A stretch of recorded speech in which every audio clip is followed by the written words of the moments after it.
ஜனசங்க தலைவர், RSS முழுநேர ஊழியர், பாஜக முன்னோடி பண்டிட் தீனதயாள் உபாத்யாயா பிறந்தநாள் விழாவையொட்டி சென்னை மயிலாப்பூரில் சிறப்பு சிந்தனை கருத்தரங்கம் நடந்தது. ஒருங்கிணைந்த மனித நேயத்திற்கான ஆராய்ச்சி மற்றும் மேம்பாட்டு நிறுவனம் ஏற்பாடு செய்திருந்தது. நிகழ்ச்சியில் ஓய்வு பெற்ற போலீஸ் DGP, TNPSC முன்னாள் தலைவர் மற்றும் முன்னாள் MLAவுமான நட்ராஜ் தலைமை விருந்தினராக பங்கேற்று உரையாற்றினார். RSS சிந்தனையாளரும் எழுத்தாளருமான ரதன் சாரதா சிறப்பு விருந்தினராக பங்கேற்று கருத்துக்களை பகிர்ந்து கொண்டார். தமிழக கல்வெட்டுகளில் இந்திய தேசியம் என்ற தலைப்பில் ஆராய்ச்சியாளர் கல்வெட்டு ராமச்சந்திரன் சிறப்புரையாற்றினார். இந்த நிகழ்ச்சியை செந்தில்குமார் ஒருங்கிணைக்க RDFIH அமைப்பு செயலாளர் சுந்தரம் நாகராஜன், ஆய்வாளர் தர்மசேனன், சுற்றுச்சூழல் ஆர்வலர் ஸ்ரீராம் உள்ளிட்டோர் பங்கேற்று உரையாற்றினர். வாழ்த்து பாடலை கடவுள் வாழ்த்தாக கொண்டு, பெண்ணில் நல்லாளோடு பெருந்தகை இருக்கையில், பெண்ணில் நல்லாளோடு பெருந்தகை இருக்கையில், மண்ணில் நல்ல வண்ணம் வாழலாம், எண்ணில் நல்ல கதிக்கு யாதுமோர் குறைவில்லை என்னும் திருஞான சம்பந்தரின் தேவார பாடலை மங்கள ஆசியாக கொண்டு இன்றைய நிகழ்ச்சியில் நாம் இணைந்து கொள்வோம். வன்முறையை கை கொண்டாலும் வயிற்றை நிறைத்தலே வாழ்க்கை நெறி என்னும் கம்யூனிசம் ஒருபுறம், வஞ்சித்தேனும் வசதியை பெருக்குவது, உழைப்பை சுரண்டி உல்லாசமாயிருப்பது என்ற முதலாளித்துவம் மறுபுறம். இந்த இரண்டுக்கும் இடையே உலகம் உழல்கையில் உடல், மனம், அறிவு, ஆன்மா ஆகிய நான்கின் ஒருங்கிணைந்த முன்னேற்றத்தை பற்றிய பாரதிய சிந்தனையை பாருக்கு பரிசாக அளித்த பண்டிட் தீனதயாள் உபாத்யாயா இந்த மாற்று சிந்தனையை மனித குலத்திற்கு அளித்த பண்டிட்ஜியின் பிறந்தநாள் விழாவினை கொண்டாடுவதற்காக இங்கு நாம் குழுமி இருக்கிறோம். தீனதயாள் உபாத்யாயா அவர்கள் உத்தரப்பிரதேசம் மதுரா மாவட்டத்தில் 1916ஆம் ஆண்டு செப்டம்பர் 25ஆம் நாள் பிறந்தார். அவர் இளம் வயதிலேயே பெற்றோர்களை இழந்த பின்னர் தன்னுடைய தாய்மாமன் பராமரிப்பில் வளர்ந்து வந்தார். கல்வியிலே மிகச்சிறந்த கெட்டிக்காரர். அவர் கான்பூரிலே ராஜஸ்தான் பிலானியில் இன்டர்மீடியட் முடித்தார். பிறகு கான்பூரிலே சனாதன கல்லூரியில் BA, ஆக்ரா செயின்ட் ஜான்ஸ் கல்லூரியில் MA படித்தாலும் குடும்ப சூழ்நிலை, வசதியின்மை காரணமாக அவரால் முதுகலை படிப்பை தொடர முடியவில்லை. 1937இல் RSS இயக்கத்தில் தொடர்பு அவருக்கு ஏற்பட்டது.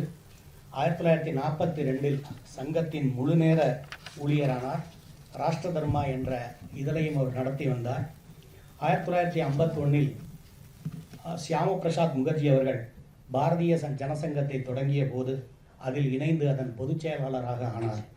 1967இல் அவர் பாரதிய ஜனசங்கத்தின் தேசிய தலைவரானார்.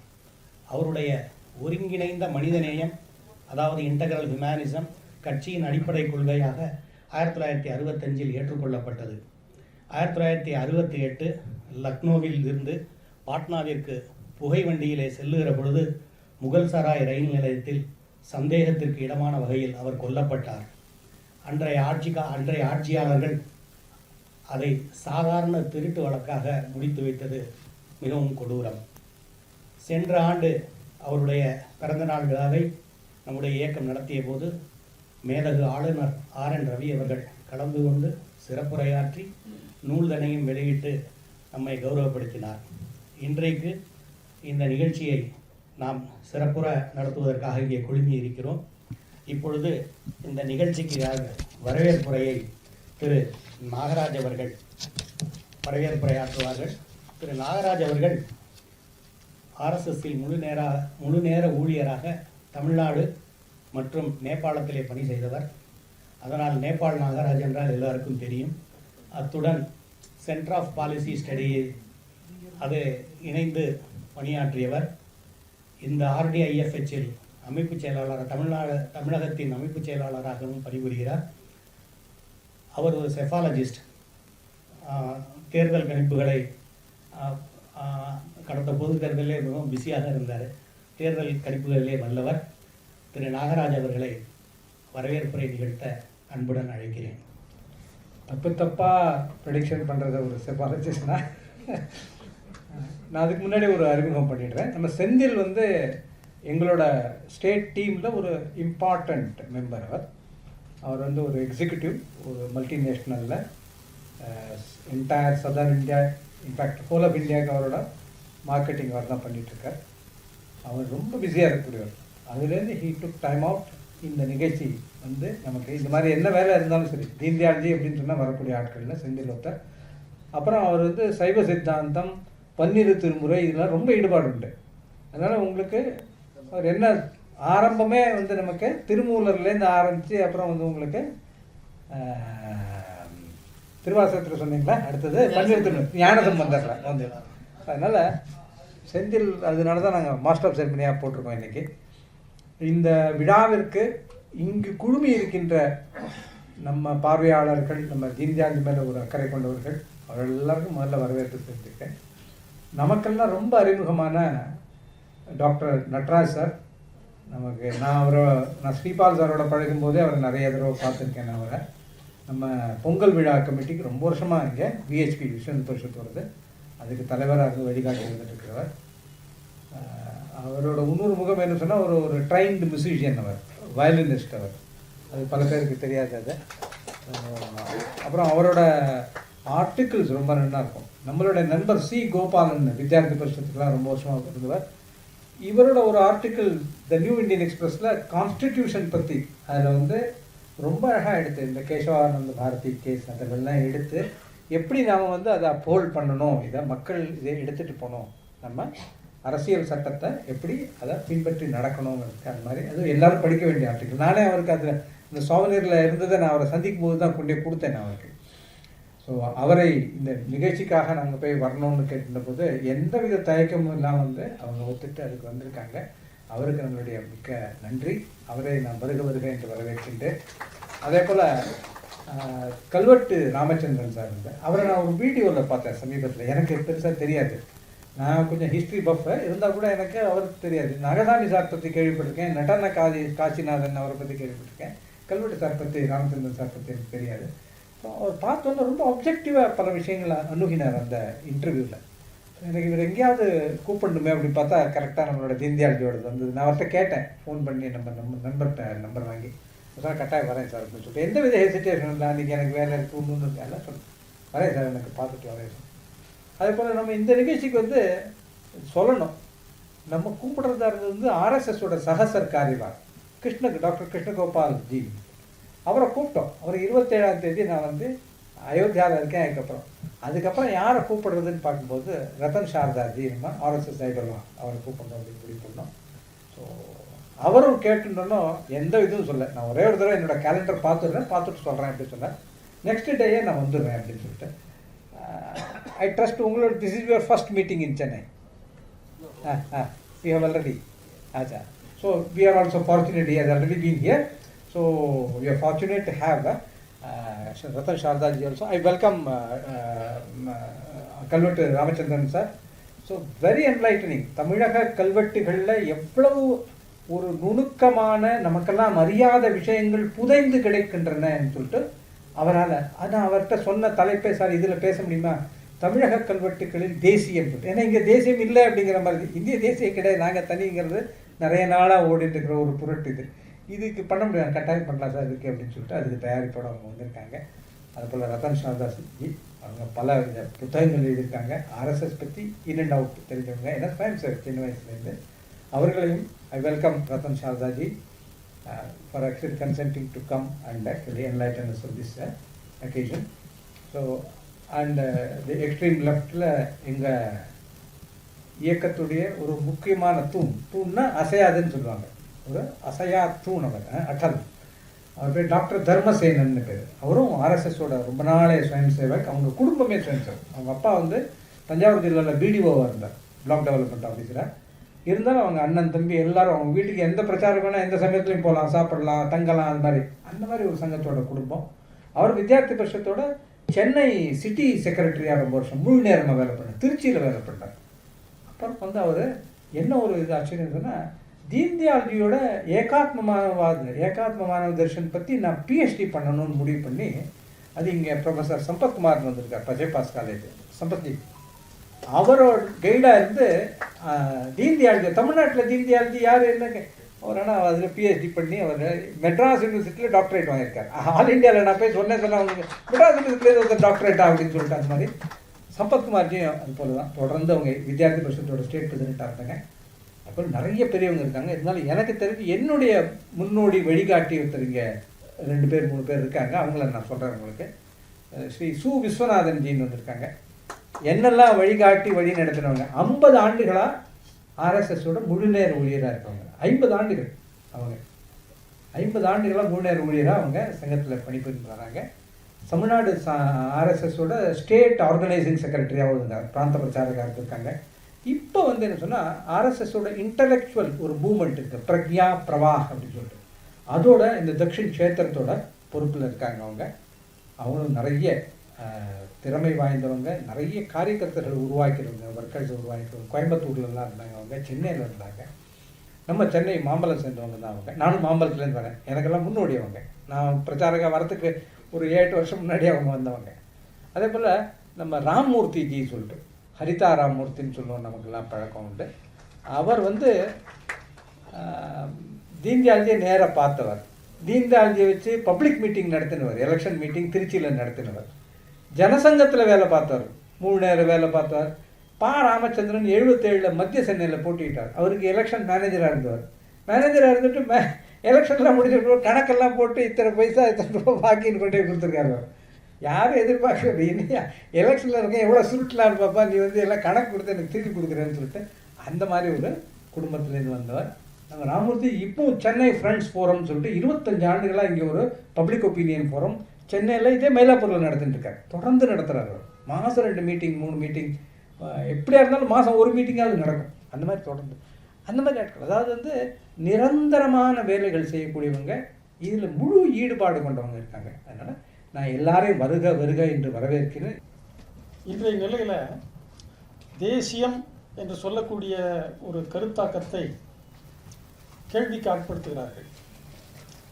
ரொம்ப நாளைக்கு முந்தைய அந்த முயற்சி தொடங்கிடுச்சு. இருந்தாலும் இப்பொழுது இப்போ திராவிட தேசியம் சொல்லிட்டு இருந்தாங்க. இப்போ தமிழ் தேசியம் என்றும் ஒன்று அண்மையில் ஒரு தீவிரமான ஒரு கருத்தாக்கமாக முன்வைக்கப்படுகிறது. இப்போ என்னுடைய இந்த தலைப்பு கல்வெட்டுகளில் இந்திய தேசியம், நேஷனலிசம். தேசியம் என்று சொன்னால் இந்திய தேசியம் தான், ஆனாலும் இந்திய தேசியம் என்று அந்த இன்றைய உள்ள நிலைமையோடு ஒப்பிட்டு சொல்லும்போது இந்திய தேசியம் என்பதை வலியுறுத்த வேண்டியிருக்கிறது. இதை பற்றி பெரிய பட்டியலை போடலாம், ஏராளமான செய்திகள் இருக்கிறது. ஆனாலும் ஒரு குறிப்பிட்டதோடு என்னுடைய உரையை கன்ஃபைன் பண்ணிக்கொள்ளலாம், வரையறுத்து கொள்ளலாம் என்று நினைக்கின்றேன்.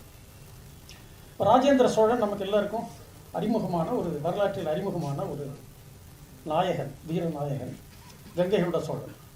அந்த ராஜேந்திர சோழனுடைய மகன் ராஜாதிராஜனுடைய மெய்கீர்த்தி. மெய்கீர்த்தி என்பது பிரசஸ்தி என்று சமஸ்கிருதத்தில் சொல்லுவாங்க, புகழ் பாடக்கூடிய ஆசிரியப்பா பாவடியில் அமைந்த ஒரு பாடல்கள். அந்த மெய்கீர்த்தியில் முக்கியமான ஒரு செய்தி வருது. இப்போ ராஜேந்திரனுடைய தகப்பன் ராஜராஜன், ராஜராஜனுக்கு பட்டத்தரசி இல்லாத இன்னொரு மனைவியிடம் பிறந்த ஒருவன் உண்டு. அவருக்கு கங்கை கொண்டான் என்ற பெயர் இருந்ததாக ஒரு குறிப்பு வருகிறது. கங்கை கொண்டான் என்பது ராஜேந்திரன் தான் நாம் அறிவோம். ஆனால் மைக்கீர்த்தியில் ராஜேந்திரனுடைய ஒரு தம்பி, ஒரு சகோதரனுக்கும் கங்கை கொண்டான் என்ற பெயர் இருப்பதாக அந்த செய்தி வருது. அந்த கங்கை கொண்டானுடைய மக்கள் புதல்வர்களில் ஒருவனுக்கு சோழ அயோத்திராஜன் என்ற பட்டமும் இன்னொருவனுக்கு சோழ கண்ணக்குச்சியரசன் என்ற பட்டமும் வழங்கி அந்த பகுதியில் ஒரு ஆளுநர் போல, ஒரு ப்ரொவின்ஷியல் கவர்னர் போல நியமித்தார்கள் என்று செய்தி இருக்குது. இது வந்து ராஜாதிராஜனுடைய திங்களேர் தரு என்று தொடங்கக்கூடிய மெய்கீர்த்தியில் வருது. இது மிகைப்படுத்தப்பட்ட செய்தியா என்றால் நிச்சயமா இல்லை. காரணம், சோழ பாண்டியர் என்ற பேரில் பாண்டிய நாட்டில் கல்வெட்டு கிடைக்குது. சோழ கேரளன் என்ற பேரில் இருந்திருக்கிறாங்க. அந்த கவர்னர்கள் ஆளுநர்கள் போல நியமித்திருக்கிறார்கள். சோழர்களே தங்கள் குலத்தவர்களை, தங்களுடைய சகோதரர்களை சோழ பாண்டியன், சோழ கேரளன், சோழ லங்கேஸ்வரன். சோழ லங்கேஸ்வரன் என்ற பேரில் வீரராஜேந்திரன் என்ற ஒரு அரசன் சோழ லங்கேஸ்வரன் என்ற பேரில் அங்கே இலங்கையில் ஆட்சி செய்திருக்கிறான். அவனுக்கு அங்கே ஸ்ரீ சங்கபோதி சோழ லங்கேஸ்வரன், ஆனால் உண்மையான பேர் வீரராஜேந்திரன். அதற்கு தடயங்கள்லாம் நிறைய கிடைக்குது. அனுராதபுரத்திலாம் கல்வெட்டுகள்லாம் கிடைக்குது. அப்போ இந்த சோழ அயோத்திராஜன் சோழ கண்ணக்குச்சி அரசன். கண்ணக்குச்சி என்பது கண்ணௌஜி, கன்யா குப்ஜம், அதை கண்ணக்குச்சின்னே சொல்லுவாங்க. அப்போ 2 பேர் நியமித்ததாக மட்டும்தான், இவ்வளோதான் செய்தி கிடைக்குது. ஆனால் இது எதற்காக இந்த மாதிரி நியமிக்கப்பட்டார்கள்? ராஜேந்திரனுடைய கங்கை படையெடுப்பின் போது உதவி செய்தவர்கள் இந்த ஒரு அரசர்கள், அது ஒரு அணி சேர்க்கையாக இருக்கக்கூடும். ஆனால் இதை பற்றி இதனுடைய தொடர்ச்சி கிடைக்குதான்னு பார்த்தீங்கன்னா 1111ஆம் ஆண்டில் கங்கை கொண்ட சோழபுரத்தில் அந்த அயோத்தி பகுதியை ஆண்ட காட்வால் அரசன் கோவிந்த சந்திரனுடைய சமஸ்கிருத மெய்கீர்த்தி கிடைக்குது. கங்கை கொண்ட சோழபுரத்தில் கோயிலினுடைய நேர் பின்னால் ஜெகதி படையில் அந்த கல்வெட்டு நேரடியாகவே நான் படிச்சிருக்கிறேன், அது பதிவாயிருக்குது. அகுந்தோத் குந்த வைகுந்த என்று தொடங்கக்கூடிய ஒரு மெய்கீர்த்தி கங்கை கொண்ட சோழபுரத்தில் கிடைக்குது. காட்வால் அரசன் யாருன்னு நீங்கள் ஒரு புரிந்து கொள்ள முடிகிறதா? அயோத்தியில் இன்றைக்கு பிரச்சனைக்குரிய அந்த அண்மையில் அயோத்தி கோயிலே கட்டப்பட்டிருக்கிறதல்வா, அந்த அயோத்தியில் ஆர்கியாலஜி தொல்லியல் நிபுணர்கள் முகமது முகமது உட்பட என்ற சாட்சியம் கூறினார்களோ அந்த கோயிலை அந்த கோயிலை இடித்துவிட்டு தான் மசூதி கட்டியிருக்கிறார்கள். அந்த கோயில் அமைந்தது இந்த காட்வால் அரசர்கள் காலத்தில், சூரியகுலத்து அரசர்கள், காட்வால் அரசர்கள். அந்த அரசர்களுடைய கொண்டலைட் என்று சொல்லக்கூடிய இப்போ கிரானைட், லேட்டரைட் இப்படி சொல்ல மாதிரி கொண்டலைட் என்கிற ஒரு வகை கல், கருங்கல்லால் கட்டப்பட்ட கோயில் அது. அந்த கோயிலை எழுப்பியவர்கள் இந்த காட்வால் அரசர்கள். அந்த வம்சத்தை சேர்ந்த கோவிந்த சந்திரன் என்ற அரசனுடைய மெய்கீர்த்தி கங்கை கொண்ட சோழபுரத்தில் கிடைக்கும். அந்த கங்கை கொண்ட சோழபுரத்தில் ஒரு 50 கிலோமீட்டரில் சூரியனார் கோயில் கட்டப்பட்டது அந்த காலத்தில். அதே 1111ஆம் ஆண்டில் தான் மதுராந்தகத்தில் திரு அயோத்தி பெருமாள் என்ற ராமர் கோயில் இங்கே கட்டினதுக்கும் தடயங்கள் கிடைக்கும். அப்போ இந்த ஒரு பெரிய அணி சேர்க்கை நடந்திருக்கிறது என்ற அளவில் மட்டும் நம்ம புரிந்து கொள்ள முடிகிறது. இதனுடைய விளைவுகள் என்ன, எதற்காக இந்த அணி சேர்க்கை நடந்திருக்கணும்? முகமது கோரியால் மீரட்டும் டெல்லியும் கைப்பற்றப்பட்டு விட்டன. டெல்லி சுல்தான்கள் ஆட்சி தொடங்கிவிட்டது. அதனுடைய எதிர்வினையாக மிகப்பெரிய ஒரு அணி சேர்க்கைக்காக இவங்க சேர்ந்திருக்க வேண்டும். ஆனால் அதெல்லாம் என்ன நடந்தது, அந்த இவர்களுடைய பங்கேற்பு என்ன, பங்களிப்பு இல்லை என்ன என்பதெல்லாம் நமக்கு வரலாற்றில் பதிவாகவில்லை. ஆனால் அதற்கு பிறகு ஒரு 13ஆம் நூற்றாண்டில் கூட கங்கை கொண்ட சோழ பெருமாக்கள் என்ற பெயருடைய பட்டப்பெயருடைய ஒரு சிற்றரச வம்சம் திருநெல்வேலி பகுதியில் இருந்திருக்காங்க, மானூர் பகுதியில் இருந்திருக்காங்க. பாண்டியர்களோடு மனவுறவு கொண்டிருக்கிறார்கள். அந்த கங்கை கொண்ட சோழ பெருமாக்கள் என்ற வம்சம் நீண்டு ஒரு தொடர்ச்சியாக வந்திருக்குது. கங்கை நாடான் குளம், கங்கை ஆதித்தன் அப்படின்லாம் பேரில் எல்லாம் பல ஊர்கள் இருந்திருக்குது. கங்கை நாடான் குளம் என்ற ஊர் இப்போ கங்கனான் குளம் என்று கல்லிடைக்குறிச்சி பக்கத்தில் இருக்குது. அது கல்வெட்டில் கங்கை நாடான் குளம் என்று வருகிறது. அந்த மாதிரிலாம் இருந்திருக்கிறாங்க. அந்த மன்னர்களுடைய ஒரு உறவோடு தென்காசி பாண்டியர்கள் என்ற ஒரு வம்சம் உருவாக்கி 1442-43ஆம் ஆண்டில் ஜடாவர்மன் பராக்கிரம பாண்டியன் என்பவன் அந்த தென்காசி கோயிலில் ஒரு கல்வெட்டில் பொருத்தி வைக்கிறான். தென்காசி என்பது இன்றைக்கு ஒரு மாவட்ட தலைநகர். ஆனால் அந்த மாவட்டத்தை பற்றிய அரசனுடைய எந்த ஒரு அறிவிப்புகளிலோ ஒரு வெப்சைட் நீங்கள் போய் பார்த்தீங்கன்னா கூட இந்த செய்தி இருக்காது. அந்த கோயிலில் கல்வெட்டில் நம்ம பொறித்து வைத்திருக்கிறான் 1443ஆம் ஆண்டு. என்னுடைய கனவிலே சொப்பனத்திலே காசி விஸ்வநாத சுவாமி தோன்றி உத்தரகாசியிலே என்னுடைய ஆலயம் ஜீரணித்தமையால் அழிந்து போய்விட்டதமையால் சித்ராநதி தீரத்திலே தட்சிண காசி என்ற பெயரிலே ஒரு ஆலயத்தை உருவாக்கு என்று எனக்கு கட்டளையிட்டார் என்று கல்லில் பொறித்து வைத்திருக்கிறான். 1443ஆம் ஆண்டு முகலாயர்கள் காலத்துக்கு உட்பட்டது. முகலாயர்களே 1540 பிறகு பாபர் தான் முதல் முகல் அரசர். அவருக்கு வந்து டெல்லி சுல்தான்கள் காலத்திலேயே காசி அழிக்கப்பட்டிருக்கிறது. இதை பற்றி ஆராய்ச்சி செய்த கல்வெட்டு ஆய்வாளர்கள், குறிப்பாக கும்பகோணம் சேதுராமன் தெளிவாகவே ஆராய்ச்சி செய்த எழுதியிருக்கிறாரு, ஒரு கட்டுரை எழுதியிருக்கிறாரு. பரவலாக அது ஒரு மக்களிடையே அந்த செய்தி பரவவில்லை அல்லது அறிமுகமாகவில்லை. என்ன என்று சொன்னால், ஃபிரோஸ் ஷா துக்ளக் என்பவன் 1388ஆம் ஆண்டில் காசியை தன்னுடைய கண்ட்ரோல் ஒரு ஆதிக்கத்தில் கொண்டு வர வேண்டும் என்ற நோக்கத்துடனே காசியிலிருந்து வாரணாசியிலிருந்து ஒரு 55 கிலோமீட்டர் வடகிழக்கில் ஜோன்பூர் என்ற ஊரை உருவாக்கி அந்த ஊருக்கு ஒரு சுல்தான் நியமிக்கிறான்.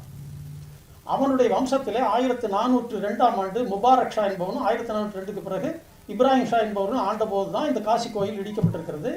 அதை பற்றி வரலாற்று அந்த ஆதாரங்களோடு அவர் எழுதியிருக்கிறார். முதல்ல காசிக்கு வருபவர்கள் எல்லாம் வரி கட்ட வேண்டும் என்று விதிக்கிறார்கள். அப்புறம் அதோடு அவர்கள் நிறைவுட அடையாமல் அந்த கோயிலை இடித்து தரைமட்டமாக்கியிருக்கிறார்கள். அதைத்தான் இந்த 1443ஆம் ஆண்டு இங்கே உள்ள தெற்கு கோடி, இந்தியாவுடைய தெற்கு கோடியில் உள்ள தென்காசியிலே அந்த கல்லிலே பொறித்திருக்கிறான். எந்த மன்னன் இடித்ததெல்லாம் குறிப்பிடலை. உத்தரகாசியிலே விஸ்வநாதன் ஆலயம் ஜீரணிக்கையால் எனக்கு இந்த மாதிரி உருவாக்குங்கள், சித்ராதனி தீரத்திலே தட்சிண காசி என்ற பெயரில் ஒரு நகரை உருவாக்கி எனக்கு கோயில் எடுப்பீங்கள் என்று சொல்லி இறைவன் கனவில் கட்டளையிட்டார் என்று சொல்கிறான். அப்போ அந்த தொடர்ச்சி அதற்கு பிறகும் இது நடக்கூடியது 1443. அதற்கு பிறகும் தொடர்ந்து இந்த அணி சேர்க்கை நடந்திருக்கிறது. மன உறவுகள் எல்லாமே இருந்திருக்க வேண்டும் என்று நினைக்கிறேன். இதற்கு சொல்லக்கூடிய காரணம் 1700க்கு பிறகு அந்த டெல்லி சுல்தான்கள் காலம் பாபரோடு முடிஞ்சு போகுது. அதற்கு பிறகு பாபர் முகலாயர் மங்கோலியாவிலிருந்து வந்த ஒரு இஸ்லாமியர்கள் அவங்க கைப்பற்றுறாங்க. அவர்களுடைய ஆட்சி டெல்லியில் நீடிக்குது. 1707 1710க்கு பிறகு முகலாயர்கள் ஆட்சி முடிஞ்சு போய் காரணம் என்னவென்று சொன்னால் வீர சிவாஜியினுடைய எழுச்சியால் பல ஊர்கள் பல நகரங்கள் வட இந்தியாவில் குவாலியர் போன்ற பல இடங்களெல்லாம் கைப்பற்றப்பட்டு மராட்டியர்களுடைய பிரதிநிதிகள் அங்கே நியமிக்கப்படுகிறார்கள். இன்றைக்கு உள்ள சிந்தியா, இந்த குவாலியர் இதில் பரோடா, கெய்க்வாட் இவர்கள் எல்லோருமே மராட்டியர்கள். அப்போது மிகப்பெரிய ஒரு மராட்டியர் எழுச்சி ஏற்பட்டதுனால முகலாயர் ஆட்சி கலகலத்து விட்டது. அதற்கு பிறகு கிழக்கிந்திய கும்பினிகள்லாம் அதனுடைய வருகை, அதனுடைய அரசியல் ஆதிக்கம் அது தொடங்குகிற அந்த காலகட்டத்தில் 1720-30க்கு பிறகு தமிழ்நாட்டு நிலைமை என்னவென்று சொன்னால், இங்கே ஆற்காட்டு நவாப் என்று சொல்லக்கூடிய ஒரு வம்சம் உருவாகி அந்த பல பகுதிகளை தங்களுடைய அதிகாரத்தில் கீழ்கொண்டு வர முயற்சி செய்து கொண்டிருக்கிறார்கள். மதுரையில் உள்ள கடைசி நாயக்கரசி மீனாட்சியும் வஞ்சகமாக கொல்லப்படுகிறார்கள். அந்த நேரத்தில் தென்காசி பாண்டியர்கள், அதற்கு முந்தைய தென்காசி பாண்டியர் வம்சம் கிட்டத்தட்ட மறைந்து விட்டது என்று சொல்லலாம். ஆனால் 1754ஆம் ஆண்டிலே தென்காசி பாண்டியர்களுடைய 2 செப்பு பட்டையும் குற்றாலங்கோயிலில் கிடைக்குது. எப்படி இருக்க முடியும்? என்ன காரணமாக மீண்டும் ஒரு எழுச்சி பெற்றிருக்க முடியும்? வரலாற்று ஆசிரியர்களுக்கு இன்றைக்கு வரைக்கும் தெரியாது. 1754. ஆனால் இதே காலகட்டத்தில் தான் காசியில் அந்த ராம்நகர் பேலஸ்ன்னு கேள்விப்பட்டிருக்கலாம். காசி ராம்நகர், வாரணாசி ராம்நகரில் அந்த காசி ராஜா அவர்களுடைய ஒரு ஆட்சி உருவாகுது. அவர்கள் அயோத்தியாவிலிருந்து வந்த ஒன்றினுடைய கிளை அந்த வம்சம். இந்த இருவருக்குமே ஏதோ ஒரு உறவு இருந்திருக்கலாம் என்று நம்ம ஒரு வெறும் ஊகம் அல்ல, ஒரு ஆதாரங்கள் 2 சொல்றேன். தென்காசி பாண்டியர்களுக்கு முடிசூட்டக்கூடிய உரிமை சிவந்த பாதம் ஊருடையார் தேசிகர் என்ற மடத்துக்கு இருந்திருக்கு. அதை பற்றி ஒரு 16ஆம் நூற்றாண்டு கல்வெட்டிலே வருது, சிவந்த பாதம் ஊருடையார் தேசிகர். இந்த சிவந்த பாதம் என்பது சமஸ்கிருதத்தில் லோகித பாத என்று சொல்லப்படும். இன்றைக்கும் கோரக்நாத் பத்ததி என்று சொல்லக்கூடிய மடாதிபதியினுடைய இறுதி பட்டம், கடைசியில் வரக்கூடிய பட்டம் லோகித பாத. அது சுருங்கி லோயிப்பா என்றும் வழங்கும். இந்த லோகித பாத லோயிப்பா என்பதைத்தான் தமிழில் சிவந்த பாதம் ஊருடையார் தேசிகர் என்பது, ஊர் என்பது கைலாசத்தை குறிப்பிடுவாங்க, தேசிகர் என்பது தமிழில் வரக்கூடிய ஒரு அருணாசல தேசிக பரமாச்சாரியார் இப்படியெல்லாம் சொல்லக்கூடிய சைவ ஆதியங்கள் இருக்கிற கோரக்கர் மடத்துக்கு சிவந்த பாதம் ஊருடையார் தேசிகர். அதை அப்படியே அந்த லோகித பாத மரபை பின்பற்றிய ஒரு கோரக்கர் பீடம். அவங்க தான் தென்காசி பாண்டியர்களுக்கு முடிசூட்டியிருக்கிறார்கள். அப்படி என்றால் அவர்களும் காசியோடு தொடர்புடையவர்கள்.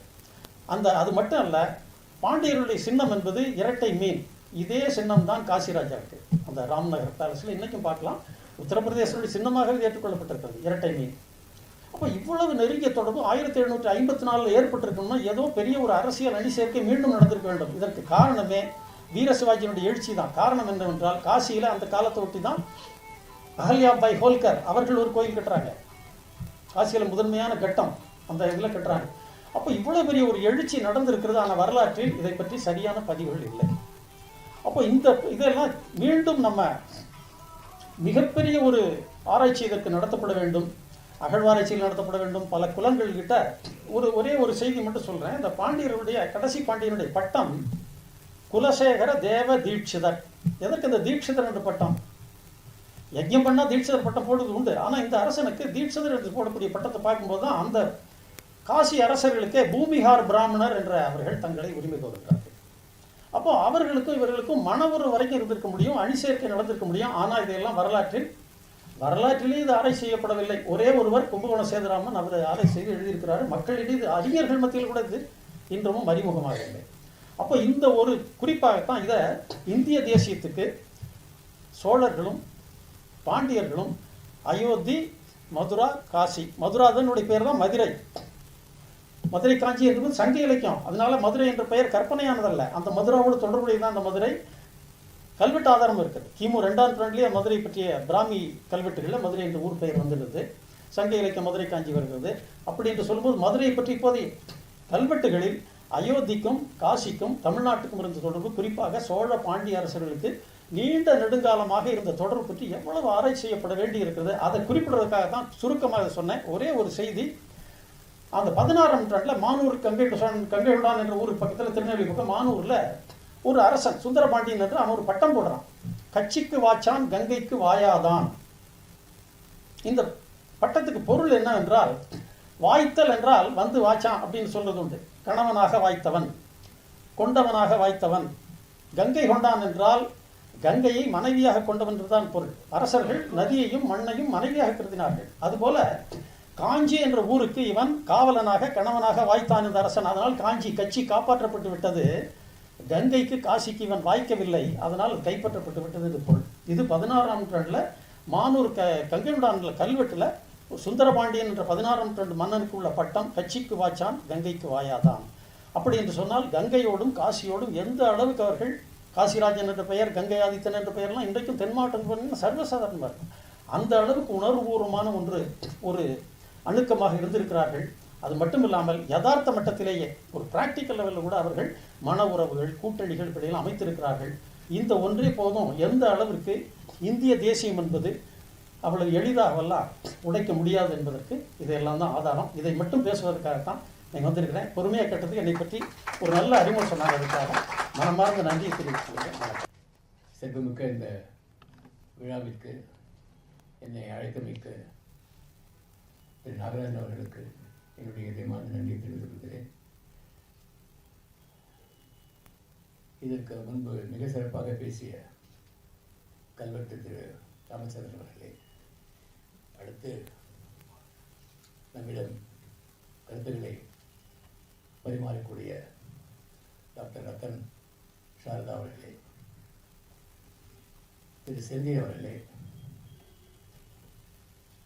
மிக சிறப்பாக இந்த விழாவினை வழிநடத்தும் திரு செந்தில் அவர்களே, இதுக்கு முன்பு பேசிய திரு ஸ்ரீராம் அவர்களே, எல்லோருக்கும் என்னுடைய வணக்கத்தினை தெரிவித்துக் கொள்கிறேன்.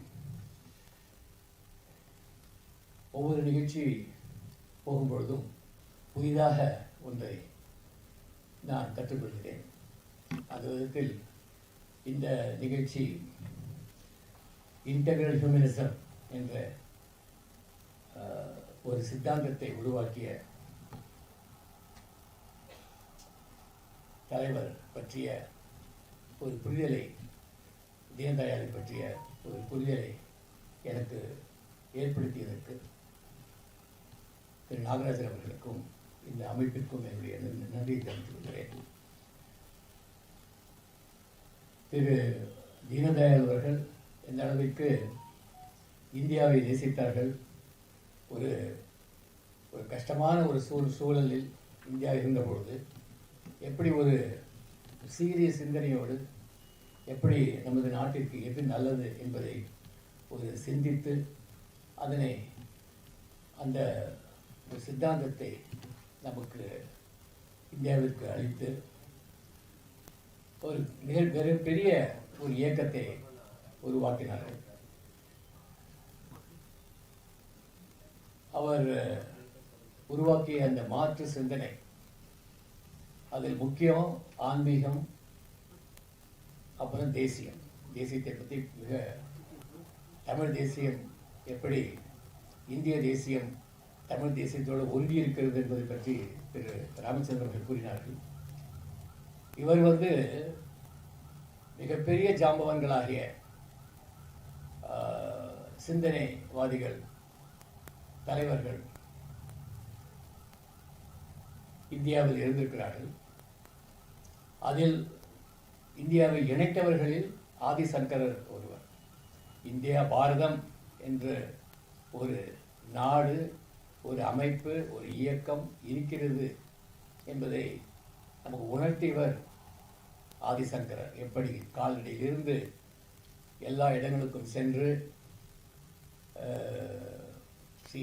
ஜம்மு அண்ட் காஷ்மீர், நேபாளம் எல்லா இடங்களுக்கும் சென்று அந்த தர்மத்தை, இந்து மதம் என்பது ஒரு வாழ்வியல், அதை அவர் அமைத்தவர், நிறுவியவர்,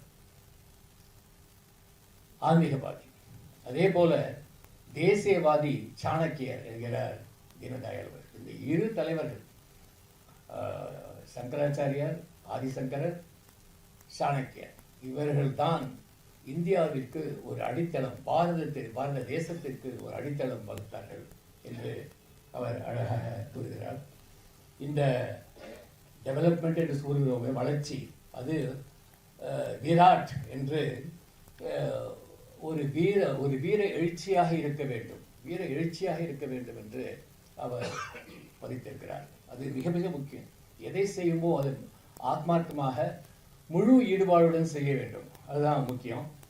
அது இல்லாமல் மேலெழுந்த வாரியாக நாம் செய்தோம் என்றால் அதனுடைய விளைவுகளை சந்திக்க வேண்டும். அதுதான் ஸ்ரீராம் அவர்கள் மிக சிறப்பாக எப்படி நம்ம வந்து blindly we are following certain things, alternative energy, but once that energy dies, what do you do with the equipment? What do we do? What do we have anything otherwise? So இதெல்லாம் வந்து மிக முக்கியமான ஒரு சிந்தனை. அதுதான் அவர் வந்து இவருடைய சித்தாந்தத்தில் அதுதான் அவர் கூறுகிறார். எப்படி வந்து சோஷியலிசம் என்று கூறுகிறோம், கம்யூனிசம் என்று கூறுகிறோம், அதுவும் நமக்கு சரிபடாது. கேபிட்டலிசமும் சரிபடாது. ஏன்னா capitalism treats an individual as an economic commodity, and while communism it treats him as a part of a package, and no individual freedom is given. So இது ரெண்டுமே நமக்கு சரியாக வராது. ஆனால் எல்லாவற்றிலும் இருக்கக்கூடிய நல்லதை எடுத்துக்கொண்டு நாம் ஒரு சீரிய சித்தாந்தத்தை உருவாக்க வேண்டும் என்று இன்டெக்ரல் ஹியூமனிசம், அதுதான் நம்மளுடைய வளர்ச்சிக்கு, for development it should be the basis என்று மிக அழகாக அவர் பதித்திருக்கிறார். அந்த அளவில் அதை அந்த புரிதல் எனக்கு ஏற்பட்டது அவர் புத்தகத்தை படித்து அதை பற்றி தெரிந்தது. அது மட்டுமல்ல 68 அவர் வந்து ஒரு சந்தேகமான முறையில் ஒரு மரணம் என்பது நம்ம எல்லாம் அதெல்லாம் யாருக்குமே தெரியாது. இப்போல்லாம் பாரு ஒரு சுச்சுவேஷன் ஆச்சு, எந்த அளவுக்கு ஒரு ஆம்ஸ்ட்ராங் இறந்ததுக்கு எந்த அளவுக்கு நமக்கு ஒரு பெரிய ஒரு பிரளயம் மாதிரி இருக்கிறது. ஆனால் ஒரு மிகப்பெரிய ஒரு சிந்தனைவாதி சும்மா ஒரு முகல் சராய் ட்ரெயினில் செத்து கிடக்கிறாருங்கிறது ரொம்ப சாதாரணமாக நம்ம சொல்லிட்டு போயிடுறோம். ரொம்ப வருத்தமளிக்கிறது. அதுதான் இந்தியா, இதுதான் பிரச்சனை நம்மகிட்ட.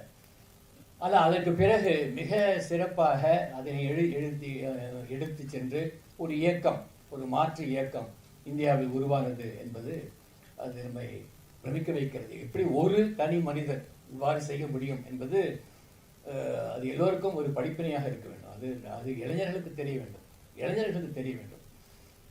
இந்த மாதிரியான ஒரு ஒற்றை மனிதர் இந்த அளவுக்கு சமுதாயத்திற்காக உழைத்து இந்த அளவுக்கு ஒரு புகழை எழுதினார். சமுதாய சேவை தான், வேற ஒன்றுமே கிடையாது.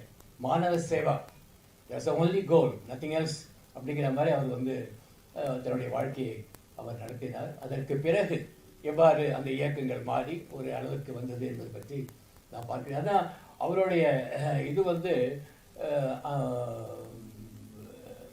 திரு மோடிஜி அவர்கள் கூட அந்தோதயா என்ற ஒரு, அதாவது downtrodden, last man, last citizen should get the benefit of development என்று அவர் கூறுகிறார்.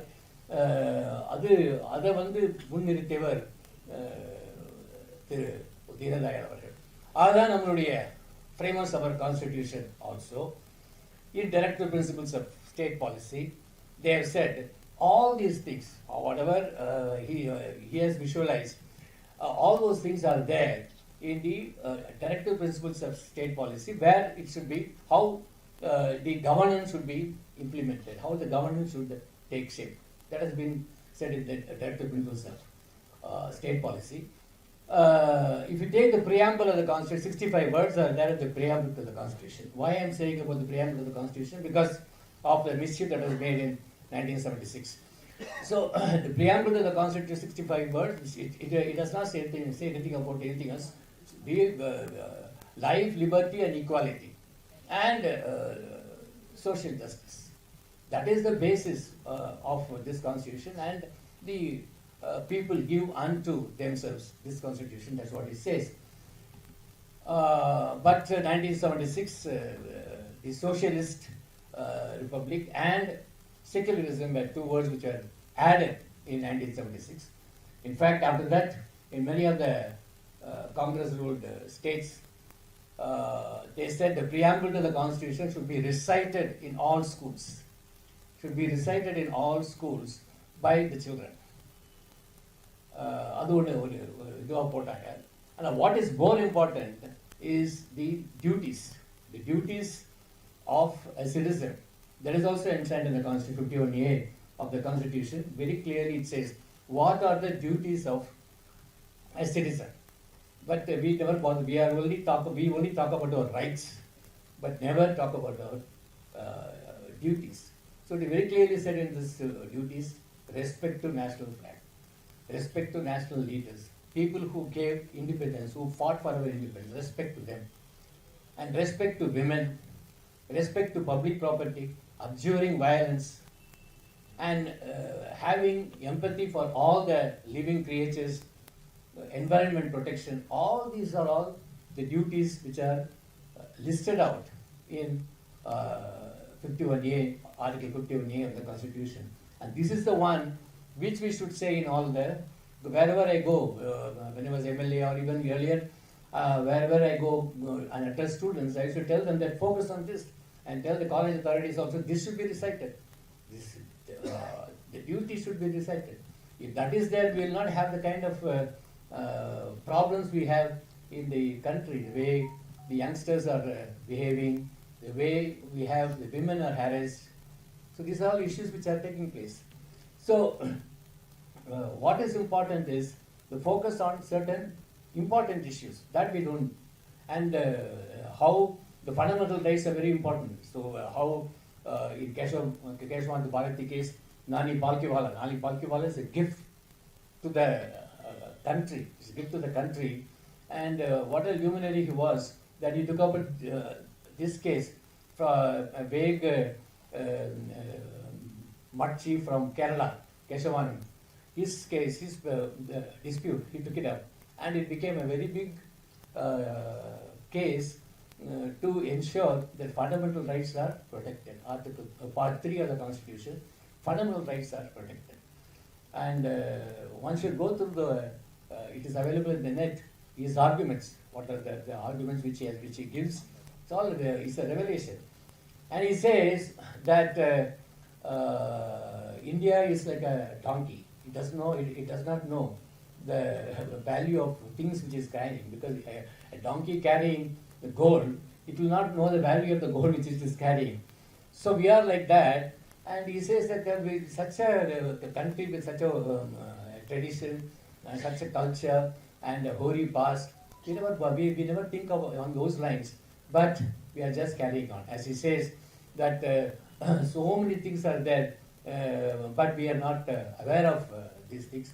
And Mr. Senthil was lamenting how a different kind of narrative is being given, and Tamils are just keeping quiet and not reacting to it at all. So that is how it is. We are smart.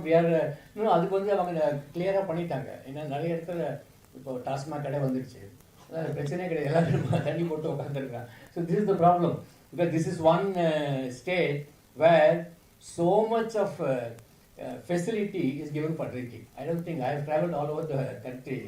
In no other state, so much facility is given for drinking. Just in a Tasman putting an attached bar. Bar le ellam kadaikum. You have got friends who will share the liquor with you. This kind of nonsense will not take place in any state. No other state does it. In fact, I was in charge of prohibition, IG prohibition in 90s. If I go to a shop and I find a bottle is open, we'll close the shop.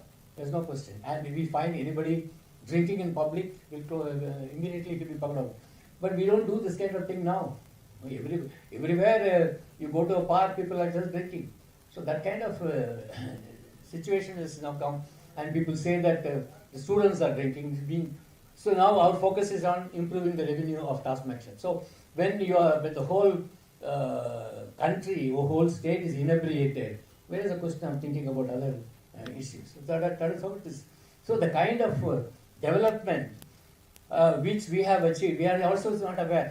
Many are not aware of the Make in India. If you take the Make in India project, scheme, how much we have improved in that, and what is the kind of targets we have reached. So recently I read is about 1.27 lakh crores of the defense production, and we are exporting defense equipment to 90 countries. That was a revelation to me. And in 2014, our internet penetration was only 15%. But now 95 crores, our population is 140 crores. 95 crores people have got internet access. It's a very, very huge thing. We can't even imagine. In fact, some of the friends who come from people, NRIs, who've been in US for a long time, they come here, they are fascinated and flabbergasted when they see people, ordinary vendors on the road, having a UPI pay, this thing, and getting a payment through the mobile app. So that and all is very, now it is very common thing. ஒரு இளநீர் வாங்கினோம்னா அந்த அவன் கொடுக்குறான் ஒரு இது இப்போ நம்ம காமிக்கிற உடனே அந்த பேமெண்ட் ஆகிடுது. இதெல்லாம் வந்து this kind of digital payment is a very huge thing. We are taking it for granted. When Jan Dhan was open, everybody said, what is this nonsense, something like, now the Jan Dhan, now you see the kind of empowerment of small people, small vendors, their bank accounts, kind of penetration, bank penetration, it's all a very huge thing. So many achievements we have established. They say every hour there is a new startup. This is another statistics which I read. Every 1 hour we are having a startup. Of course, Sriram may say that it may not be very good. These startups will get wound up. No, but they are creating jobs also. 15 lakh jobs, I believe, are being created through the startup. So, a lot of development has taken place. But what do we see? What is the narrative in the media about lynching, about various other religious issues? All kinds of nonsense only comes, whereas nobody knows about the kind of achievements which our country has now established. Even BJP is to be blamed, that they are not talking about their own achievements, what the country has achieved. They are not talking about it. The entire railway system has been rectified, and we have 2 excellent ministers, external affairs ministers, railway minister, excellent ministers. The entire country has been electrified, and what Vande Bharat, this thing, kind of unbelievable achievements. Now so many things we are taking it for granted. And again we talk about religion, we talk about lynching, we talk about various other things, and then the government is on the defensive. So this kind of thing should change. We should talk about the achievements. We should talk about what we have done. That's what I was telling Natraj also. Why RSS is against BJP? Why? See, so much of, if you are not going to do certain things, ultimately what is going to happen? What is going to happen to the country? So, very essential that whatever progress we have achieved, that is taken to the public, everybody knows about it. That is very important, that we are failing to do. And if we talk about that, immediately you are battered as a Sanghi. I mean, all this kind of thing. I said, what do you mean Sanghi? Sanghi is a very good name, because you are with good people. You are with good people with good ideas. So he is called a person belonging to that particular Sangh. So this is the kind of narrative, negativism everywhere. Because at least somewhere we should be very positive, and also take our youngsters, tell them what it is, and give them the right kind of ideas, right kind of knowledge about the country. There's no point in talking about what happened in 1,000 years before, how we got converted. Forget about all that. Now what we should do? A 30-year-old, our mean age is only 30. Our average age of the population is 28 to 30. It will remain like that for another good 20-30 years. So we have got a very good hold over the world. That is why we are now, everybody looking towards India, because we are supplying labor to the entire world. So that is the kind of situation we are in. So we should ensure that we skill our youngsters, we give them the right values to our youth. That is very essential. People who have come here, you should spread that message. Ensure that, forget about other vague narratives. It should not at all be issue for debate. But silently, we should ensure that our country forges ahead, our country marches ahead. For that, whatever is possible from every individual, that should be done. And I'm sure this organization, this kind of integral humanism, what Upadhyaya,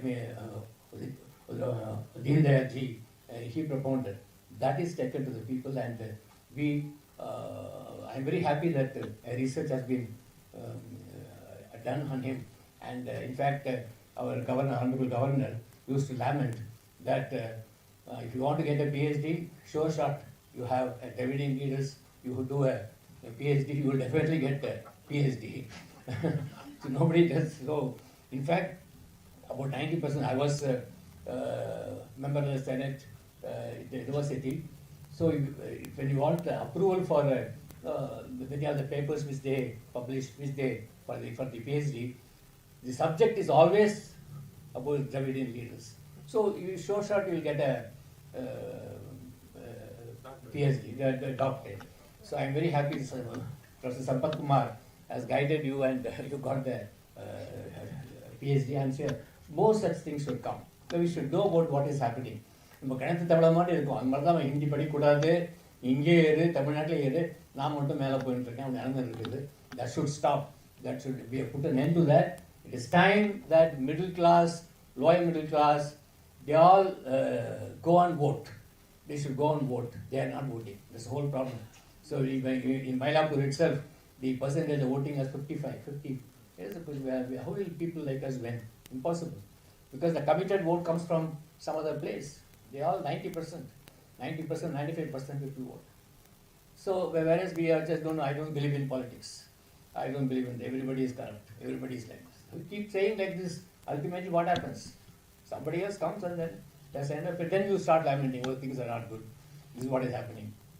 So it is time that we realize our main duty. Duty is to be aware of what is happening and question. Keep questioning. Everything should be questioned. கேள்வி கேட்கணும். கேள்வி கேட்டால் தான் அதற்கு ஒரு விடை மட்டும் கிடையாது, ஒரு மாற்றம் ஏற்படும். So with these few words, I once again thank Mr. Nagarajan and this institution, this Amicable, for giving me an opportunity to share some of the ideas. So may God be. Highly evolved and thoughtful people on the stage. Natraj ji, Ramchandran ji, Dharmasena ji, and Nagaraj ji. I come here at the halfway mark of the program, and I'm also, before I start, I heard something which I would understand. One was that I'm an ideologue. I'm not an ideologue at all. In Sangha there is no ideologue, nor I influence Sangha policies.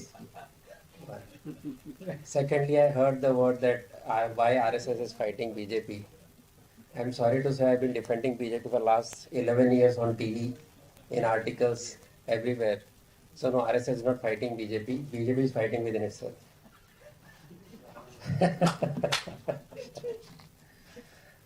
Coming to the main topic, actually, I understand it's very difficult to sit for so long in a program where you just listen and try not to sleep.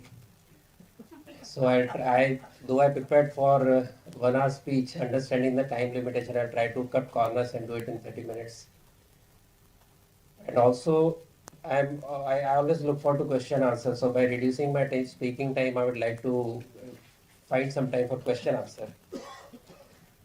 Actually, people, we heard that it is better to keep your mouth shut, to think you are a wise man, rather than to open and show that you are not. Despite this, I've taken this risk because this platform has been a platform very, very very high level intellectual people. So I'm just beginning in front of them. It is a different matter to speak for 2 minutes and express your opinions than to speak for 45 minutes and let people guess what you're trying to say.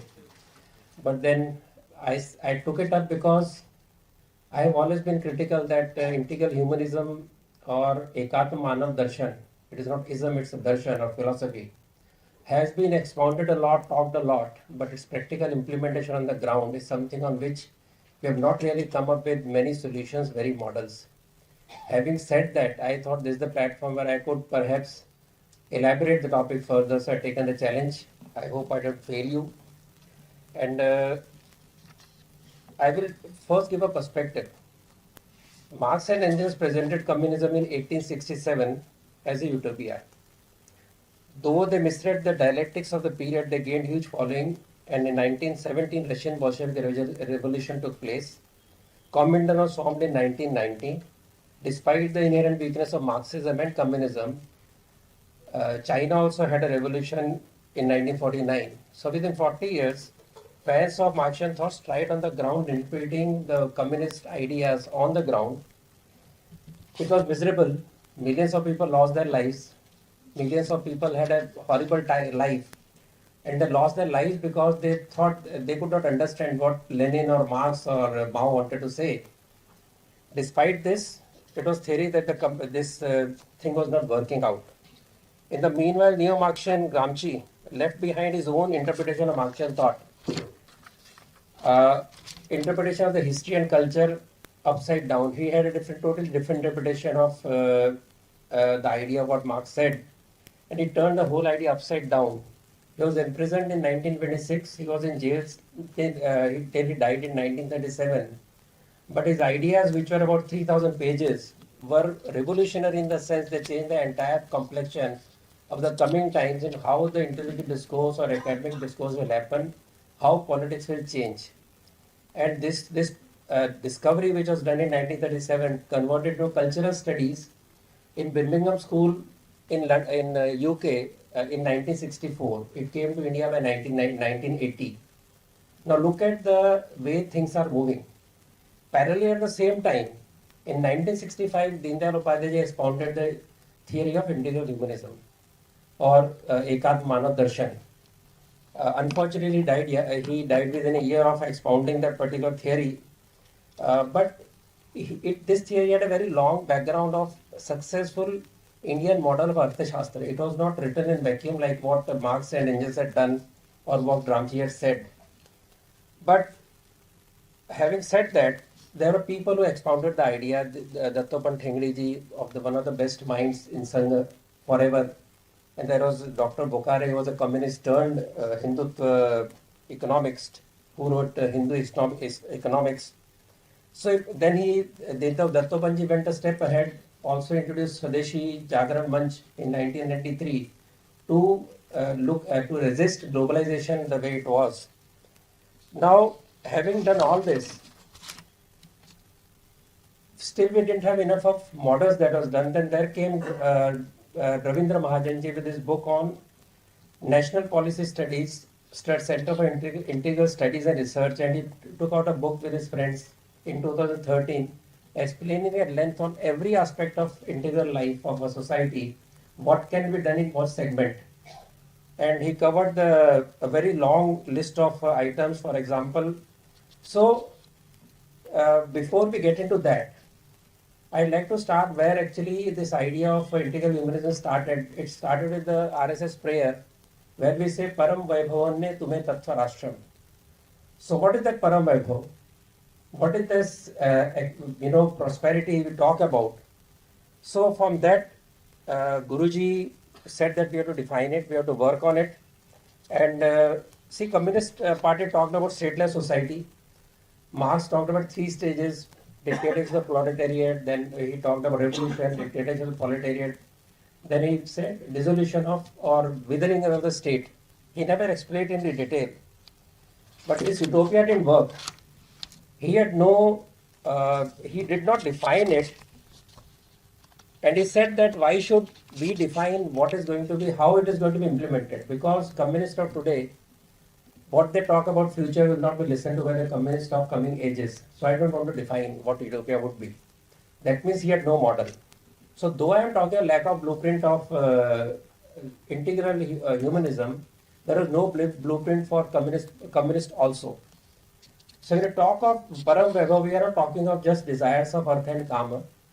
We are talking of 2 more dimensions, earth and kama. We talk of dharma and moksha. So that is how it differs, and that is where we differ from communists.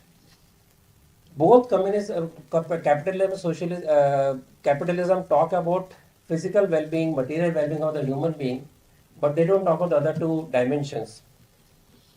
The difference is who will own the means of production.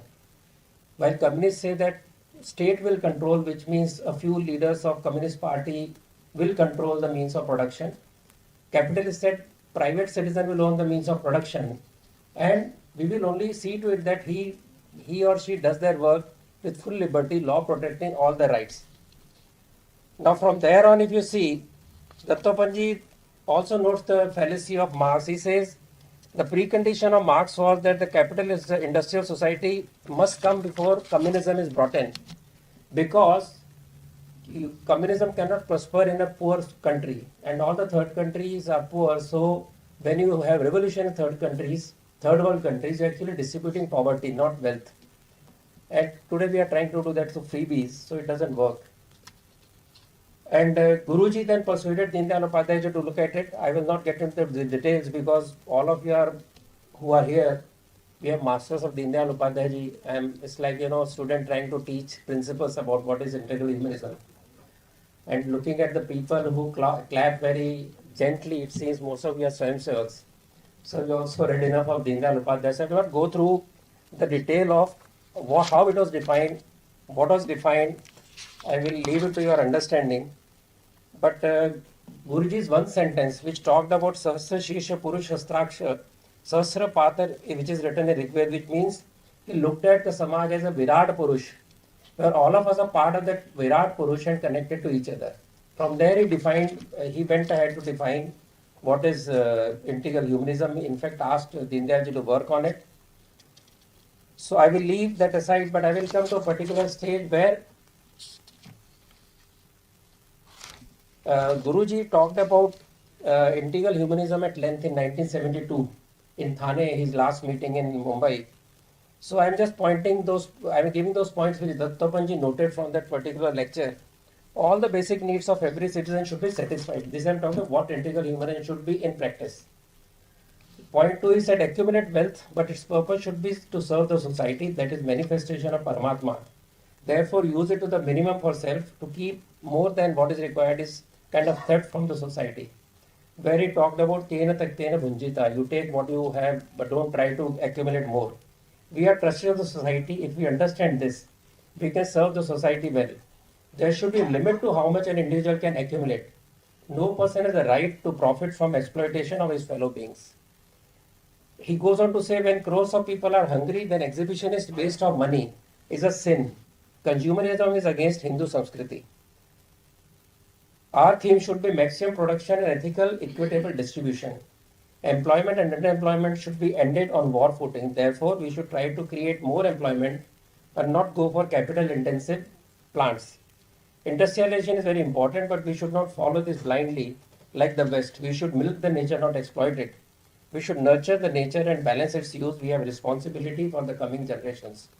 Education, environment, economics, and ethics should be considered in an integral manner. They are not separate, because today we are talking of education ministry, we are talking of many other ministries. Actually, they are all one. Look at them as a one integral whole. We should develop technologies that will help our skilled artisans to produce better. Swadeshi technique should be preferred. Decentralized production that could help homes to become factories. Labor force is also a resource. They should be valued like any other resource. They should be uplifted to the level of shareholders. Society is the third component of industrial relations.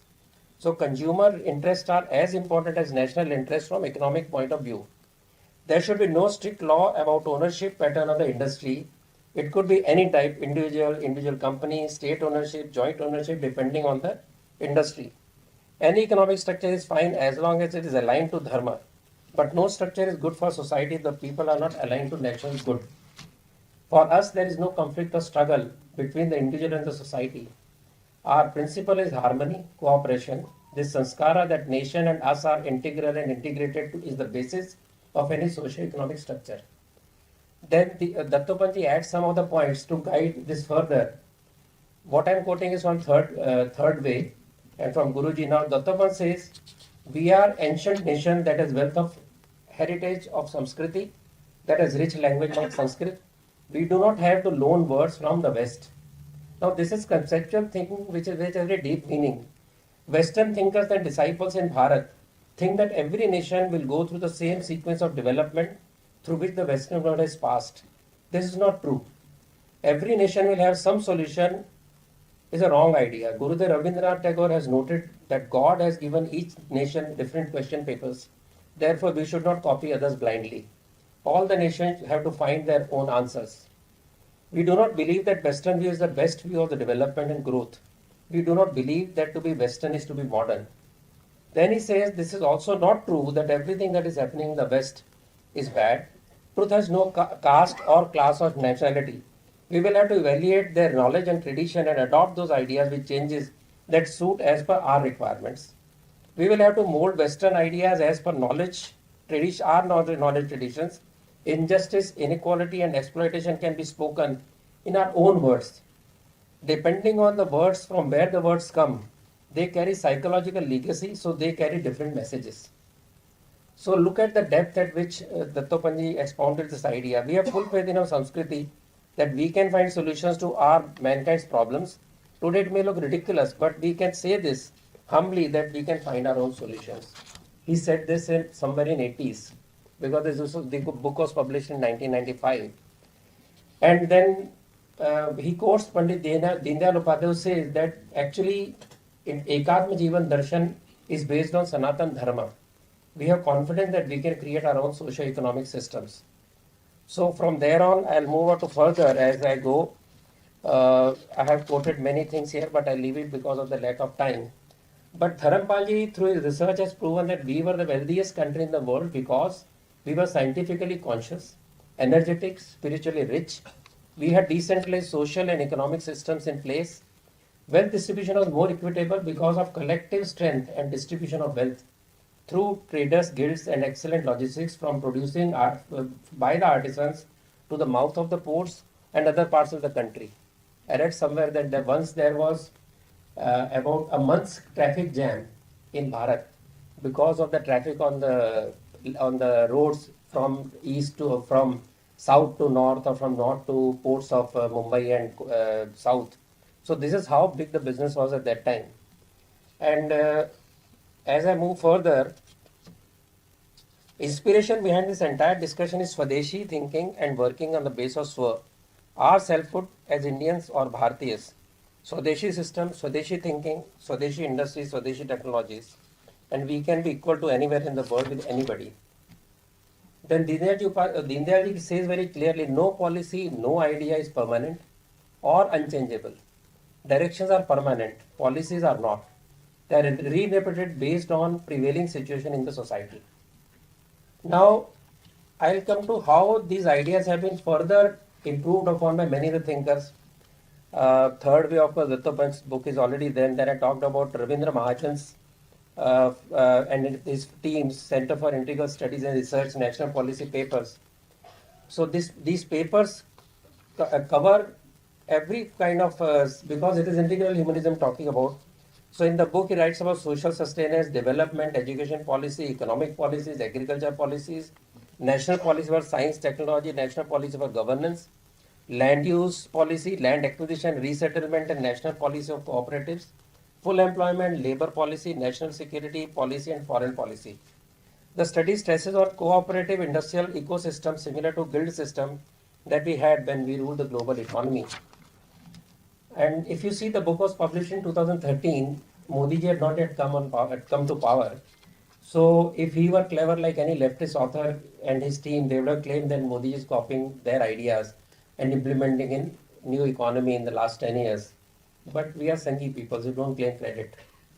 Whether one agrees with the various propositions of thinkers or not, this compendium, we must appreciate that after many decades, some think tank has laid down basic policy directives in this book. And some of the ideas are quite leftist if you really look at this. And why they are leftist, I'll explain.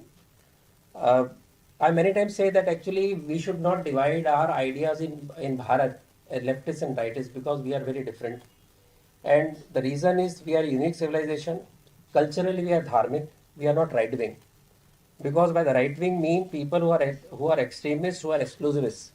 So when you call yourself right-wing, you get yourself branded with Islamists, you get yourself branded with Ku Klux Klan, the racist organizations, but we are not, we are dharmic. Economically, we are more left than right. It is surprising, but why I'm saying so, Hindu thought is right because it believes in free enterprise, least government control, it believes in decentralized industrial model, it is uniquely Bharatiya as it talks of rights of small artisans, micro and small medium industry and differential treatment to all of them. It talks of inalienable right of the Vanvasis. It is left when it talks about workers' participation in the management, suggests that they share the shareholders in industry, first right of workers to take over sick industry before offers are made by other investors. This is why we should avoid the trap of being called right wing or be calling us a right wing. It's a reflex. People say left wing is okay, we are right wing, but we are not. Then there is another book which I might like to quote is M.R. Venkatesh book, Retaining the Balance, the Eternal Way.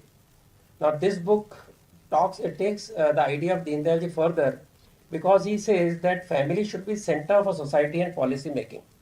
We talked of individual, we talked about individual being the center of thinking, Antyodaya, all that is fine, but he goes a step ahead. He says family is the unit of any financial activity, because Bharat lives and survives because of family. No other ideology, Islam, Christianity or communism, gives importance to the family. That's part of the book. I will not get in detail because of lack of time. In fact, ideas have actually led to decay of the family system. And that is the reason for decay of those societies. It is because these lacunae, we see the cycle of inflation and recession in capitalist societies. As technologies increase the velocity of transactions and capital movement, the cycles have become more frequent and lesser cycle time. You look at 2003, 2008, that every 5 years now, because cycle time used to be 30 years, then it came to about 10 years. Now it happens every 3 years. Reason is because we are depending more on individualistic way of working and less as a family unit. He quotes Center for Management Eco Research at Ecole Polytechnic, where he says during good economic times, family-run companies do not earn as much money as compared to companies with a more dispersed ownership structure. But when the economy slumps, family firms far outshine their peers. Average long-term financial performance was higher for family businesses than the non-family businesses in every country that they studied. And they studied 7 countries. So that is the importance of family. Economic terms, the concept of household is an economic unit that lives together, shares resources of common benefit. The family consumes together, gaining benefit of the society of economy of scale. The family raises children and cares for the old and the sick. It allocates capital resources between its members, generating investment in both enterprise and in education.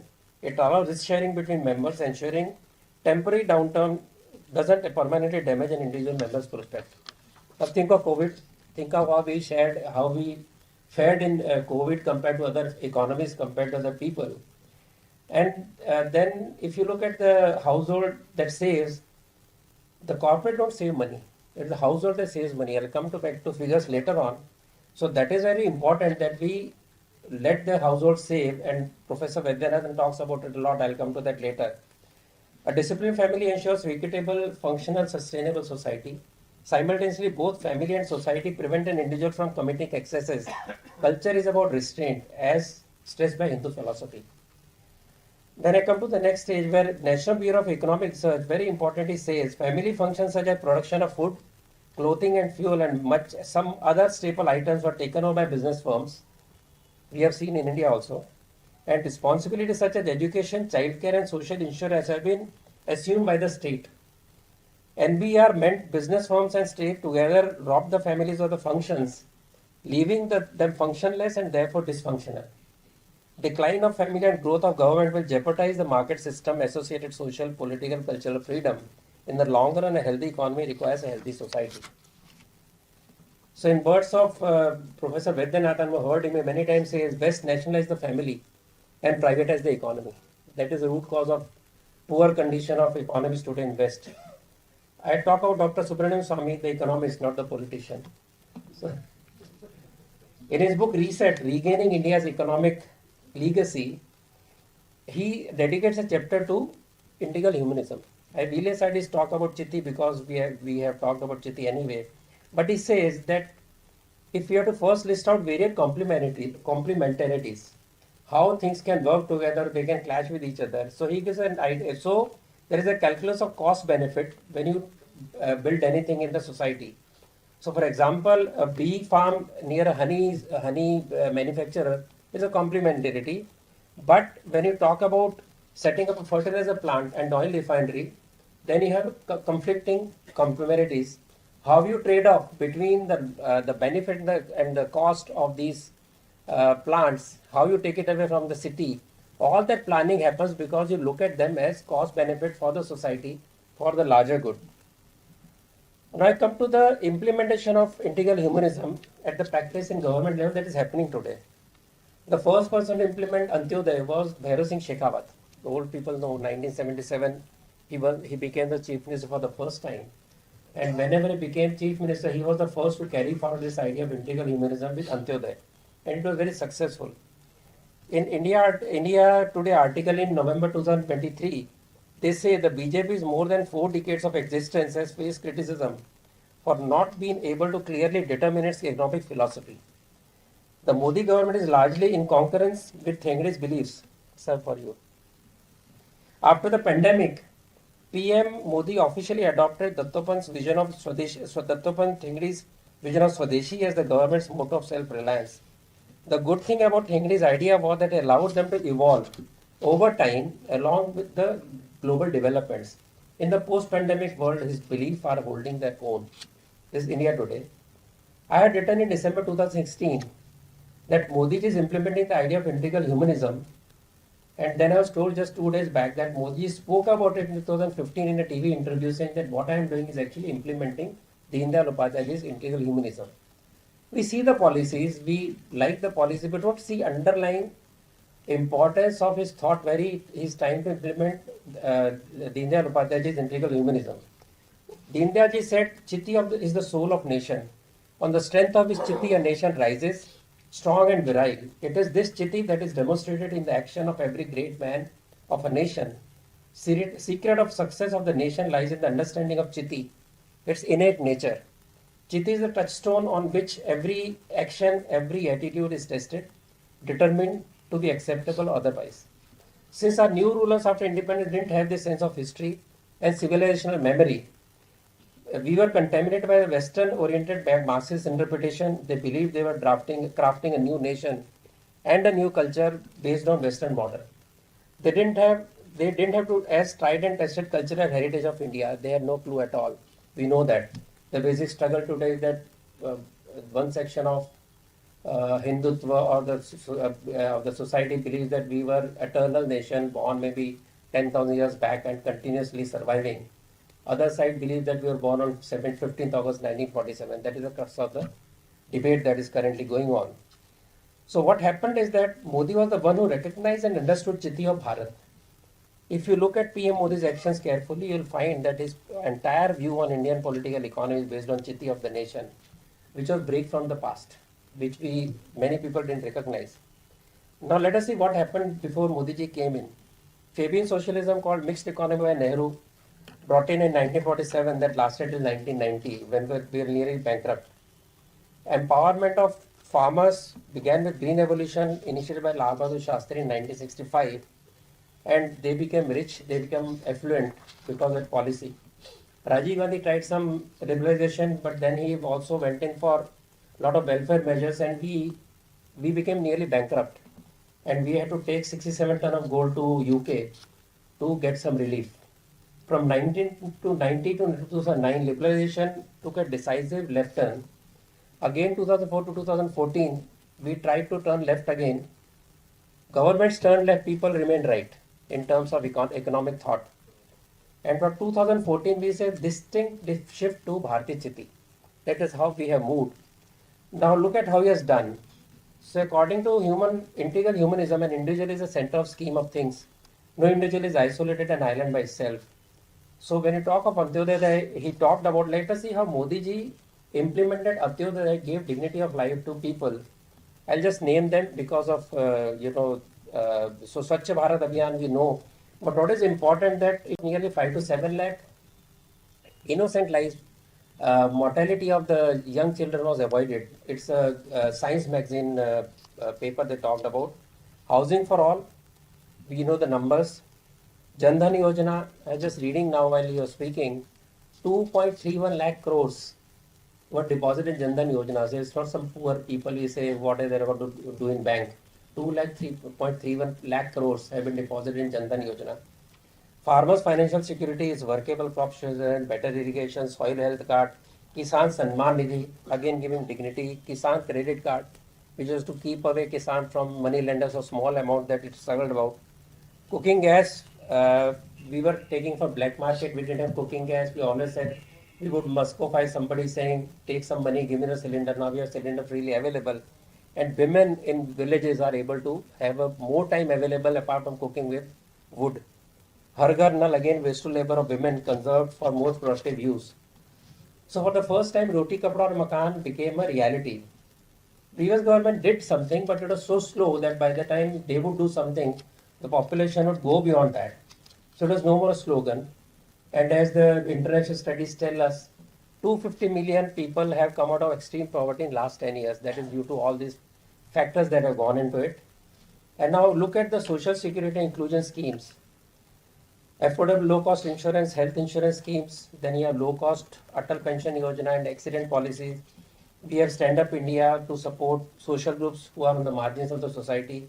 Skill India, which allows artisans to get better, not just better skill, but also they get full support for their job, for their loan if they want to go for it. Then we have the scheme of Uttar Pradesh, which is one district, one product. What it has done, it has made every kind of artisan very powerful. He is able to make more money. And there is again revival of the artisan class. We sometimes look at demonetization as something that has really not worked. But if you really think about it, why did middle class and poor actually, went ahead and never complained? Because they believe there is level playing field now. Even they, as honest people, can actually look forward to a better future because the people who had black money were also standing in queue. So the psychological benefit what it was, and then you have Ayushman Yojana. Now all this, where does it lead to? Apart from Antyodaya, it also leads to preserving institution of family. Because for a poor person to have a sick man at home is as good as bankruptcy. When you have this Ayushman Yojana, you suddenly find you can live with your parents, you can take care of your parents. So this is how these things work. Don't look at just in the terms of economy, also look in terms of psychological way families can go. Now if you look at the growth engines of Bharat, we have the highest per capita shops added 20-30 years back. So we are basically entrepreneurs. We don't like to serve others. Somebody serving, ask anybody. Of course, there are Marwadis never serve. And who go to some shop to work someday, then say, boss, mujhe bhi dukaan khulna hai. I also want to open shop. So that is the kind of thinking. So when Modi ji talked about Pakode Wala, it was not meant to be derided as many people did, but it was to understand that we are basically entrepreneurial. We'll make pakodas, we'll shine shoes, but we'll be on our own. So this, to take it up, there is Startup India, so people can start, various kind of activities, various kind of jobs and various kind of businesses. So that is one thing. Then we have Mudra loans, biggest employment created ever in history of India, where people got loans from any amount up to 2 lakhs. Now it was 50,000 earlier on. Then he also introduced Vishwakarma Yojana, which was skill recognition, reskilling, toolkit, incentive, and easy credit and marketing support for the artisans. So these are all schemes which actually, if you look at them, are all fulfilling the ideas of integral humanism. It also gives importance of village republics. We survived all these years despite slavery and all that, because villages are republic. They were self-dependent units, which is brought out many times by Dharampalji and many other. So over-centralization of power with central state government saw the village panchayats going powerless bodies. But the blame goes much earlier. When Gandhiji wrote to Nehru, when the new constitution was made, he said, where is the Panchayat Raj? Because his idea of democracy was panchayats, they will elect the state bodies, they will elect the central bodies. Nehru didn't follow it. So when he reminded him, Nehruji said, he snubbed Gandhiji. He said, Gandhiji, I read your idea many years back. It didn't strike me at that time, and I don't find it very interesting. So we don't have time for it. So there is a Panchayati Raj was given up. Then Rajiv Gandhi brought it up. But now because of the delays, Panchayati Raj people kept on shifting to cities and towns, and we found ghettos coming up. To break that, you needed something more important, say road connectivity. You have availability of power, communication, which when people sit at village now, they say, I've got everything, I can talk to anybody, I can work anywhere.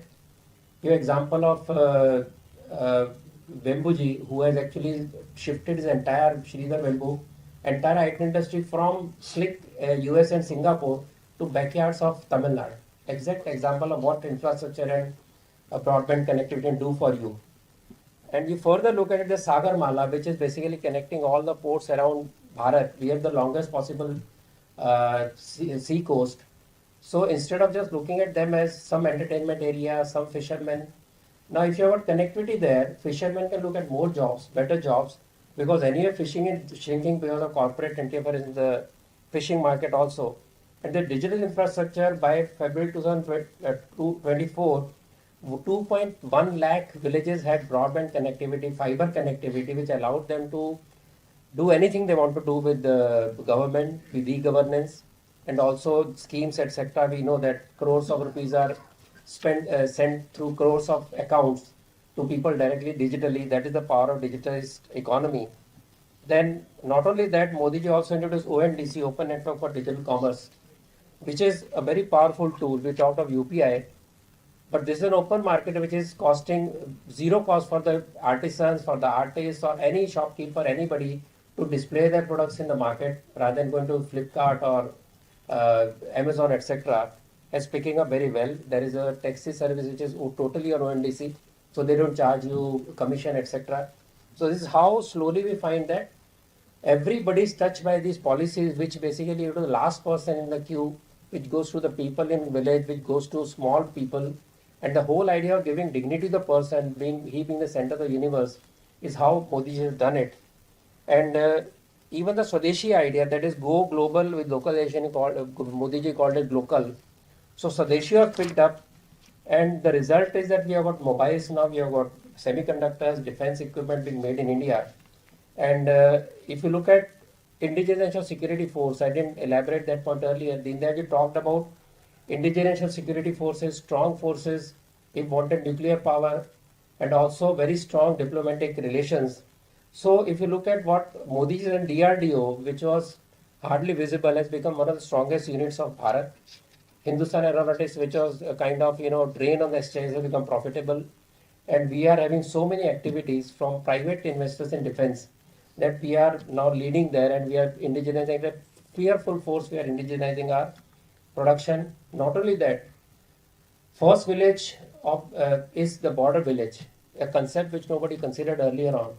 We said border area, so it is border area, nobody bothered about them. Modi ji said it's not last village, it's the first village of India. So by strengthening the people, because ultimately people on the border are the real security. When Kargil happened, it was the local people who said there is something happening there, not our forces. So the importance of villages in the border cannot be, cannot be stressed more. And Modi ji understand that also. When we come to respecting nature, where we talk about integral life, where we say we are one with the nature, and various discussion that integral humanism also does.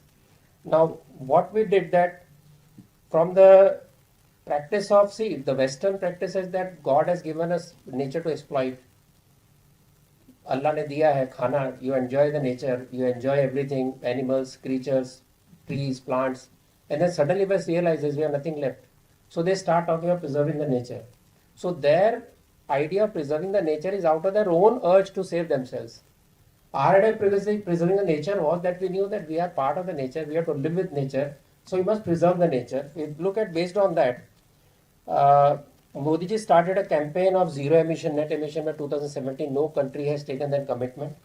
He also asserted lifestyle for environment, how to change your lifestyle. While rich people in the WF, World Economic Forum, had wonderful, talking shop in Davos, which is basically economically very fragile. And they could not come to any decision for years together. Modi started International Solar Alliance. It is at 120 members now. He has given every kind of boost to every bioenergy. There is biofuels, there is hydrogen-based fuel, etc. For a nation which is on the rise, which is not one of the top economic powers of the world, to go for this change is tremendous if you seriously look at what he has done. In education, Guruji said that importance of education, because if any system can fail if people are not good. So to have good people, Shiksha in modern world means bringing out the qualities of a person he has. So RSS defines this Vyakti Nirman, creating a human being. That is the importance of education. And what happened that we had a system by Macaulay which we further strengthened in 1948. And the first change in education policy was brought out after 34 years.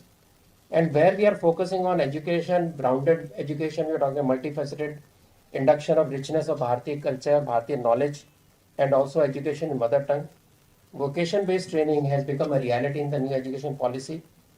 And when you look at cooperative sector, for the first time we have one of the most powerful ministers of cooperative sector.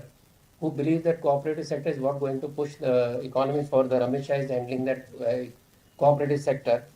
And that's the first time we got a very powerful minister handling a very low profile ministry.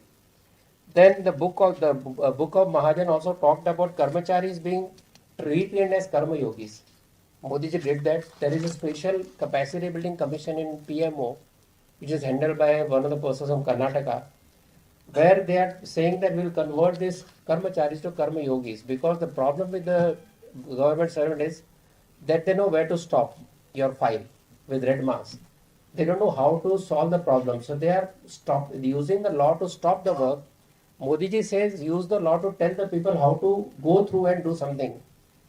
And I come to next stop, which is the idea of Professor Vaidyanathan, who talks of caste as social capital. He says complex place of caste in Indian society, where he gives example of successful models of manufacturing, banking, trade, or caste or jati. I am not talking about the casteism of caste, I am talking about jati. So there are nadar, there are various other reservoirs, etc. So by freezing caste and creating friction between different communities or jatis, in the name of caste, we are weakening strong pillar of Indian economy models. He says companies are often governed by sense of community for an increased trust factor of caste community based on financing and risk mitigation. In Tamil Nadu, people are aware of this, but he gives the example of Tirupur Gounders manufacturing knitted garments, Shivakasi Nadas manufacturing matches, and Surat Patels working in diamond trade.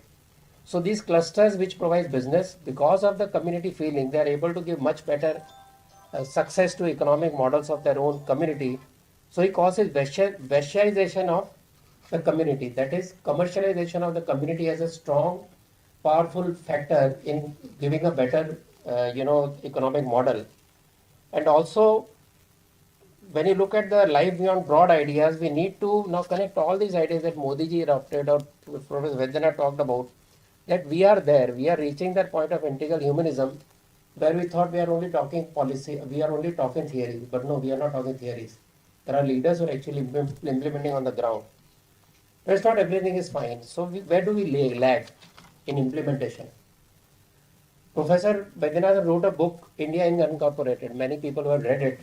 He says, stressing for a long time that Bharatiya economic growth engine is that Indian incorporated segment, which is not even given even support by the governments. Now there are some BJP people who tell me this is not correct, but actually that's true. I have enough examples that MSME, the real growth model of any economy, where majority of employment, majority of exports, majority of production done by MSME, they are not getting the kind of support that we need to give them, because family run and partnership business are much stricter laws to follow than as compared to corporates in terms of collateral, in terms of dealing with the banks.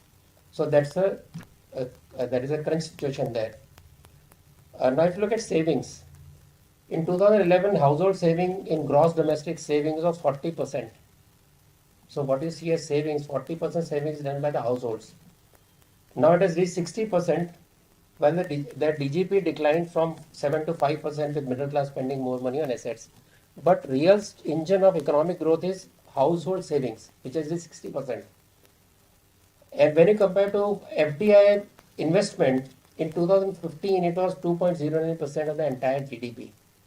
And we keep on talking of FDI.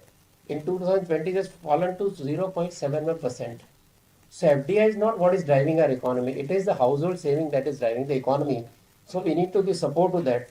In fact, Professor Vaidyanathan many times says that we should have statues of housewives at every chalk in every village and every town, because they are the one who are actually running the economy.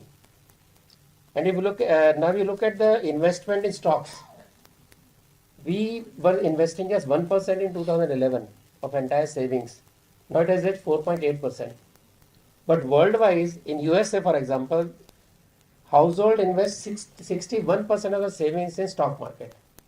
So again you see that because of this conservative nature of Indian society, we are having this powerful capital in hand, which is actually fueling our economy. Now look at the chit fund business. Many are not aware that chit fund was supposed to be illegal in 1982. And chit fund is there since time immemorial. In fact, British official in the 19th century talked about chit funds in Malabar area in Kerala.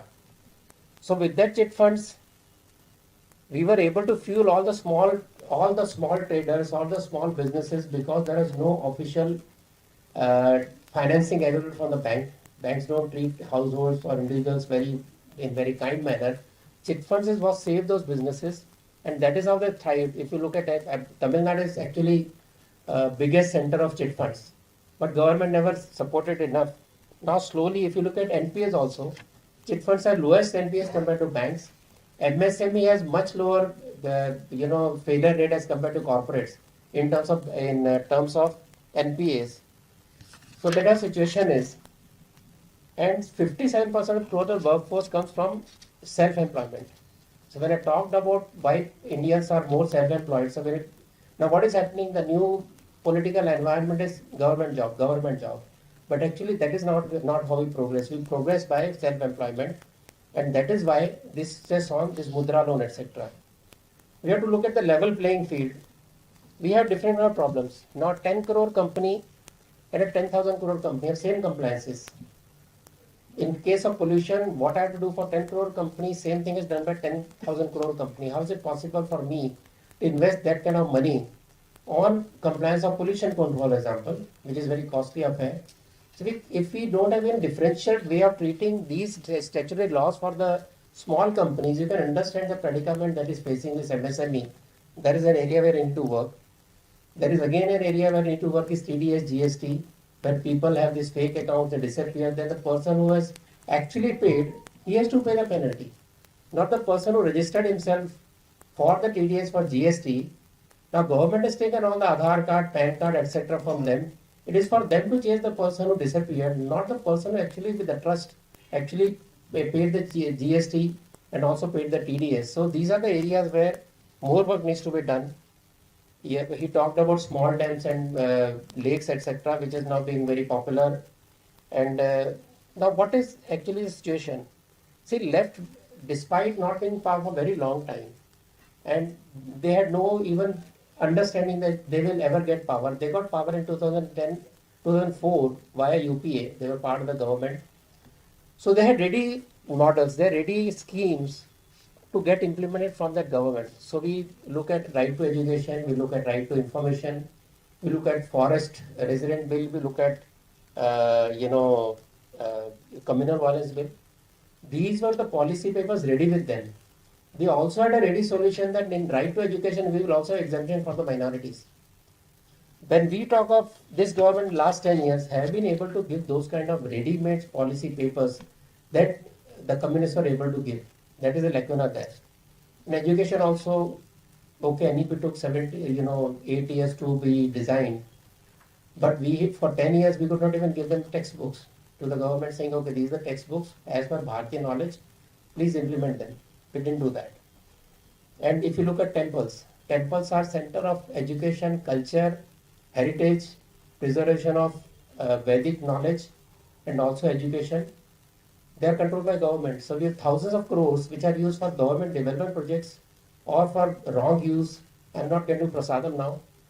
But this money that is there, which is fund which is contributed by Hindus, is not used for Hindu purpose, for education, for art, for culture.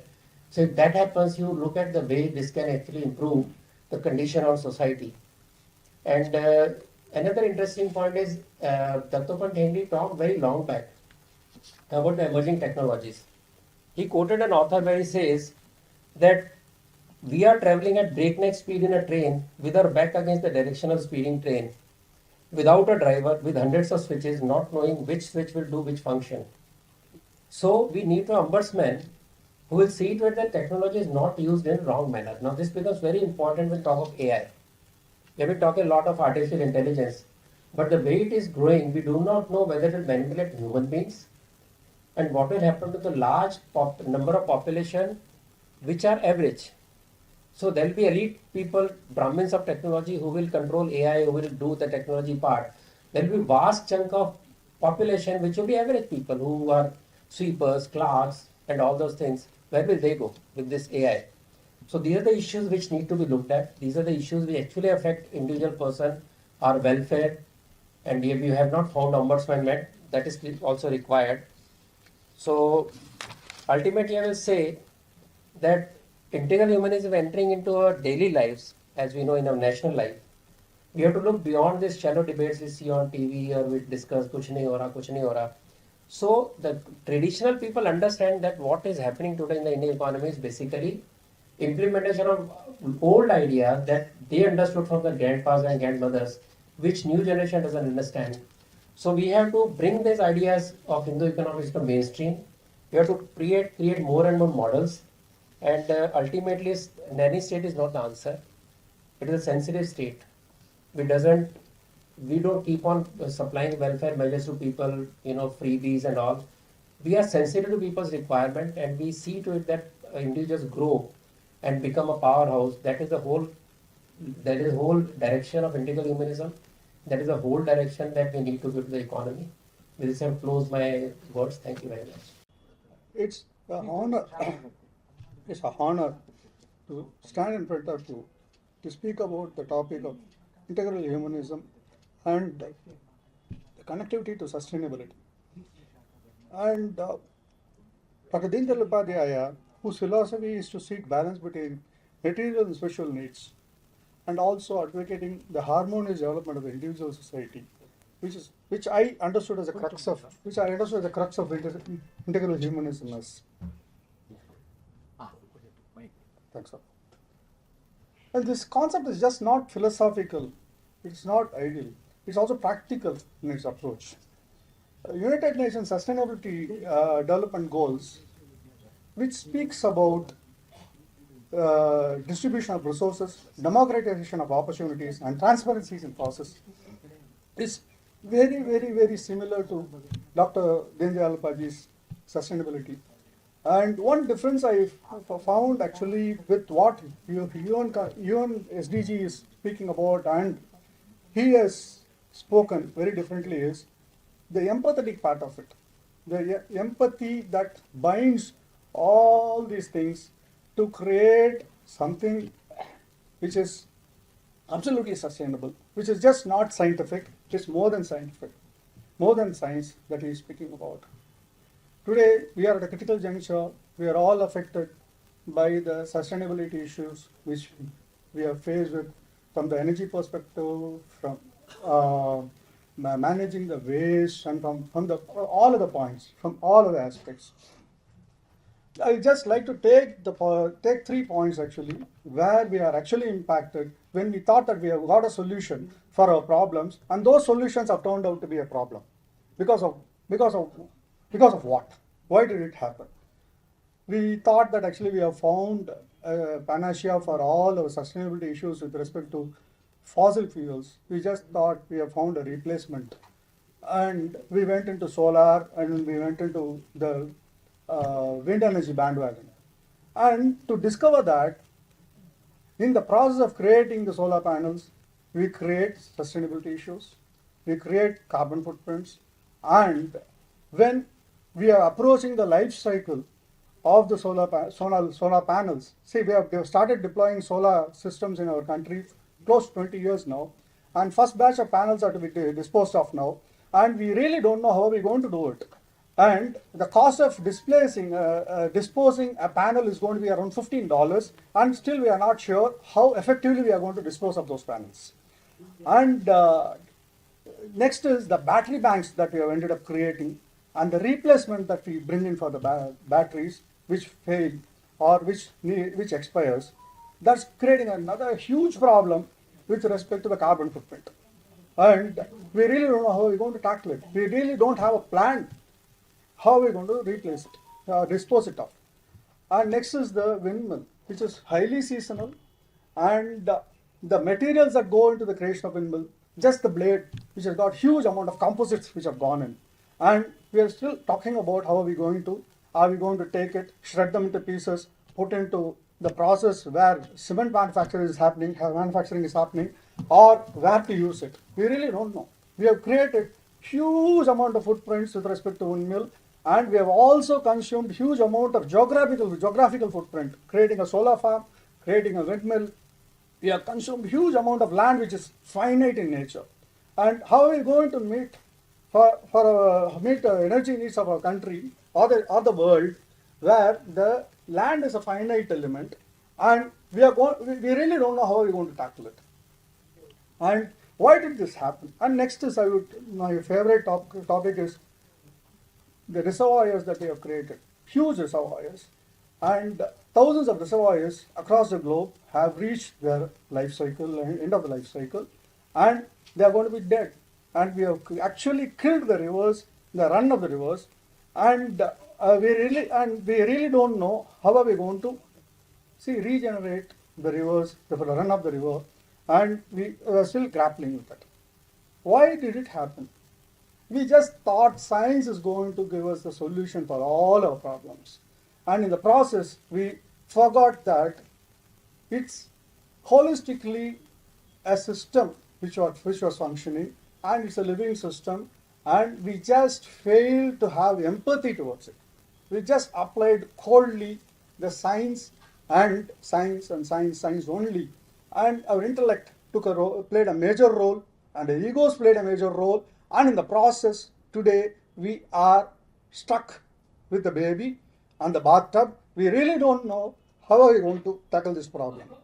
When we take up Deendayal Upadhyaya's integral humanism approach, which is moderating our scientific approach and zeal, and also it takes care of our ego by bringing an element called the empathy, bringing in the empathetic approach to all the problems that we face today, understanding that every subsystem of it has to exist as it is, and we can't disturb them. We cannot just throw them away.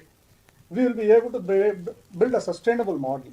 The classic example is, what is the replacement for the renewable energy that we think actually is going to solve all our sustainable problems? I would blindly say, not blindly, with moderation, I would say that it's going to be nuclear. How? You just look at the geographical footprint a nuclear power plant takes, and look at the geographical footprint a thermal power plant takes. Look at the geographical footprint that the solar power plant takes. Solar plant for say few megawatts. What's the sort of land that we need for it? And look at the nuclear power plant. How much of land is required to generate 1,000 megawatt of nuclear power, and the storage of fuel. And look at how compactly we are going to store the fuel, and how are we going to manage. More compact it is, more easy to manage also. And the success of it, we are seeing it in Dinamalar.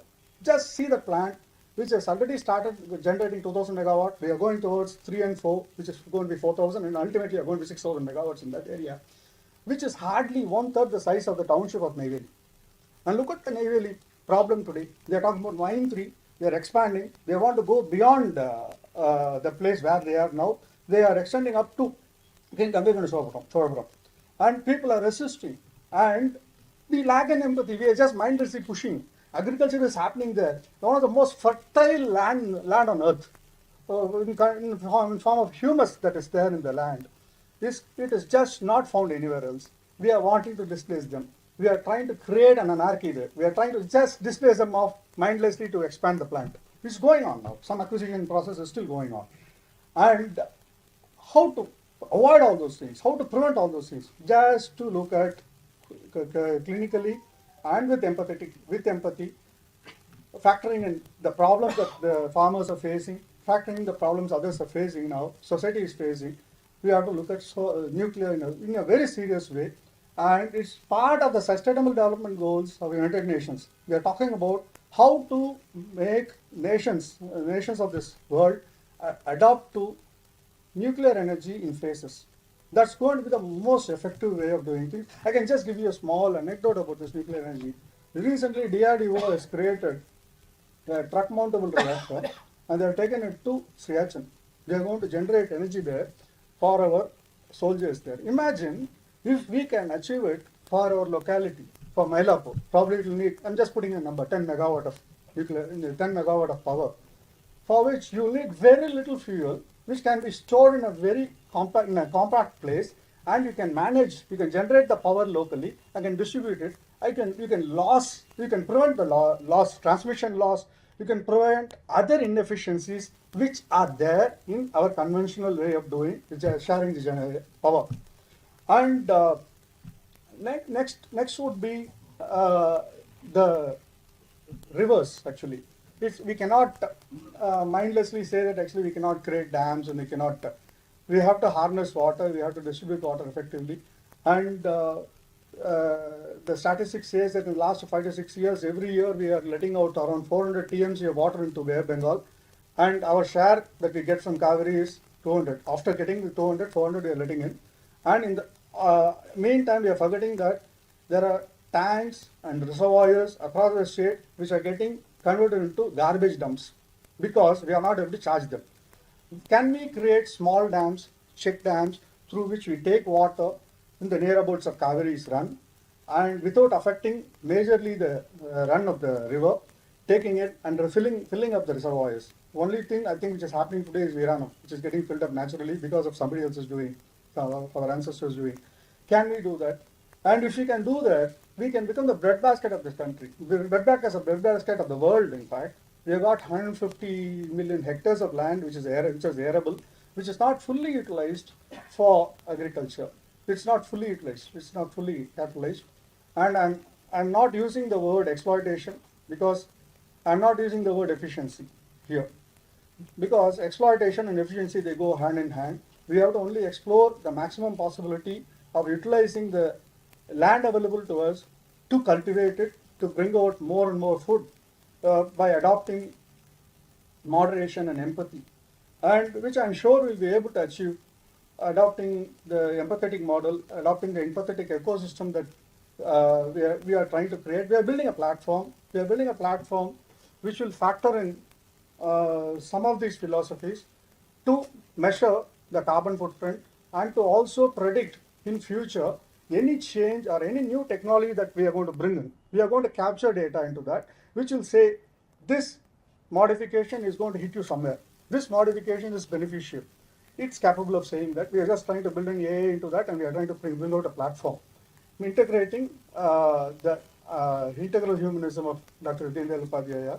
This is what I'd like to present in front of you. And thanks a lot for everybody. Sustainability பற்றி பேசுனீங்க. ஒரு 10-15 வருஷத்துக்கு முன்னாடி நான் இவர்கிட்ட இந்த sustainability நீங்கள் சொன்ன விஷயத்த குறிப்பாக நான் கேட்டு பேசினேன். என்னென்னா இந்த சோலார் பவர் வருது, இந்த பேட்டரியில் சேவ் பண்ணுறோம். 10 வருஷமோ 15 வருஷமோ அதுக்கு பிறகு அந்த பேட்டரி சேர ஆரம்பிக்குமே, அதை எப்படி டிஸ்போஸ் பண்ண போகிறோம் அப்படிங்கிற கேள்வியை நான் கேட்டேன் அவர்கிட்ட. இப்போ சொன்னார் டெவலப்மெண்ட்டுன்னு ஒன்று வேணும்னு இருந்ததுன்னா அந்த டெவலப்மெண்ட்டு கூட இது மாதிரி பிரச்சனைகளும் சேர்ந்து வரத்தான் செய்யும். அதை நீங்கள் ஏற்றுக்கொண்டு அதற்கு எப்படி அதை கையாளுறதுங்கிறத யோசிக்கணும் அப்படின்னாரு. வருஷமாக அவங்களுக்கு அந்த விஷயத்தை நாங்கள் கலந்துரையாடி இருக்கோம் அப்படிங்கிறதுக்காக. அதே மாதிரி இந்த விஷயம் சஸ்டைனபிள் டெவலப்மெண்ட்டு இதை பற்றி விவேகானந்த கேந்திரா பத்திரிக்கா வந்து ஒரு 15-20 வருஷத்துக்கு முன்னாடி ஒரு பெரிய பவுண்டட் வால்யூம் ஒன்று அவங்க வந்து போட்டாங்க. அவங்க இந்த சிந்தனை தொடர்ந்து இருந்து கொண்டிருக்கு. தீன்தயாள் இதை பற்றி ரொம்ப தீவிரமாக பேசியிருக்காரு. நானும் என்னுடைய தீசிஸில் அதை பற்றி விரிவாக எழுதியிருக்கேன். அது உங்களுடைய தகவலுக்காக தெரிந்து கொள்கிறோம். அது ஏற்கனவே நம்ம விவாதத்தில் இருந்து கொண்டிருக்கு. ஆனால் இதற்கான தீர்வு என்ன அப்படிங்கிறது வந்து மிகப்பெரிய கேள்விக்குரியது தான்.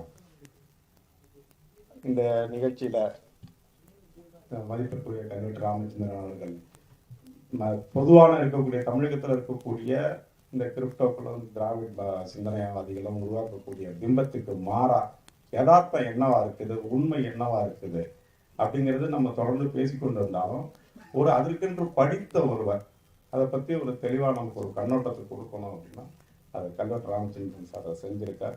தொடர்ந்து நாங்கள் வந்து உங்களை எங்களுடைய நிகழ்ச்சிகளில் தொடர்ந்து அழைப்போம். தொந்தரவாக தான் இருக்கணும், நாங்கள் செய்வோம்.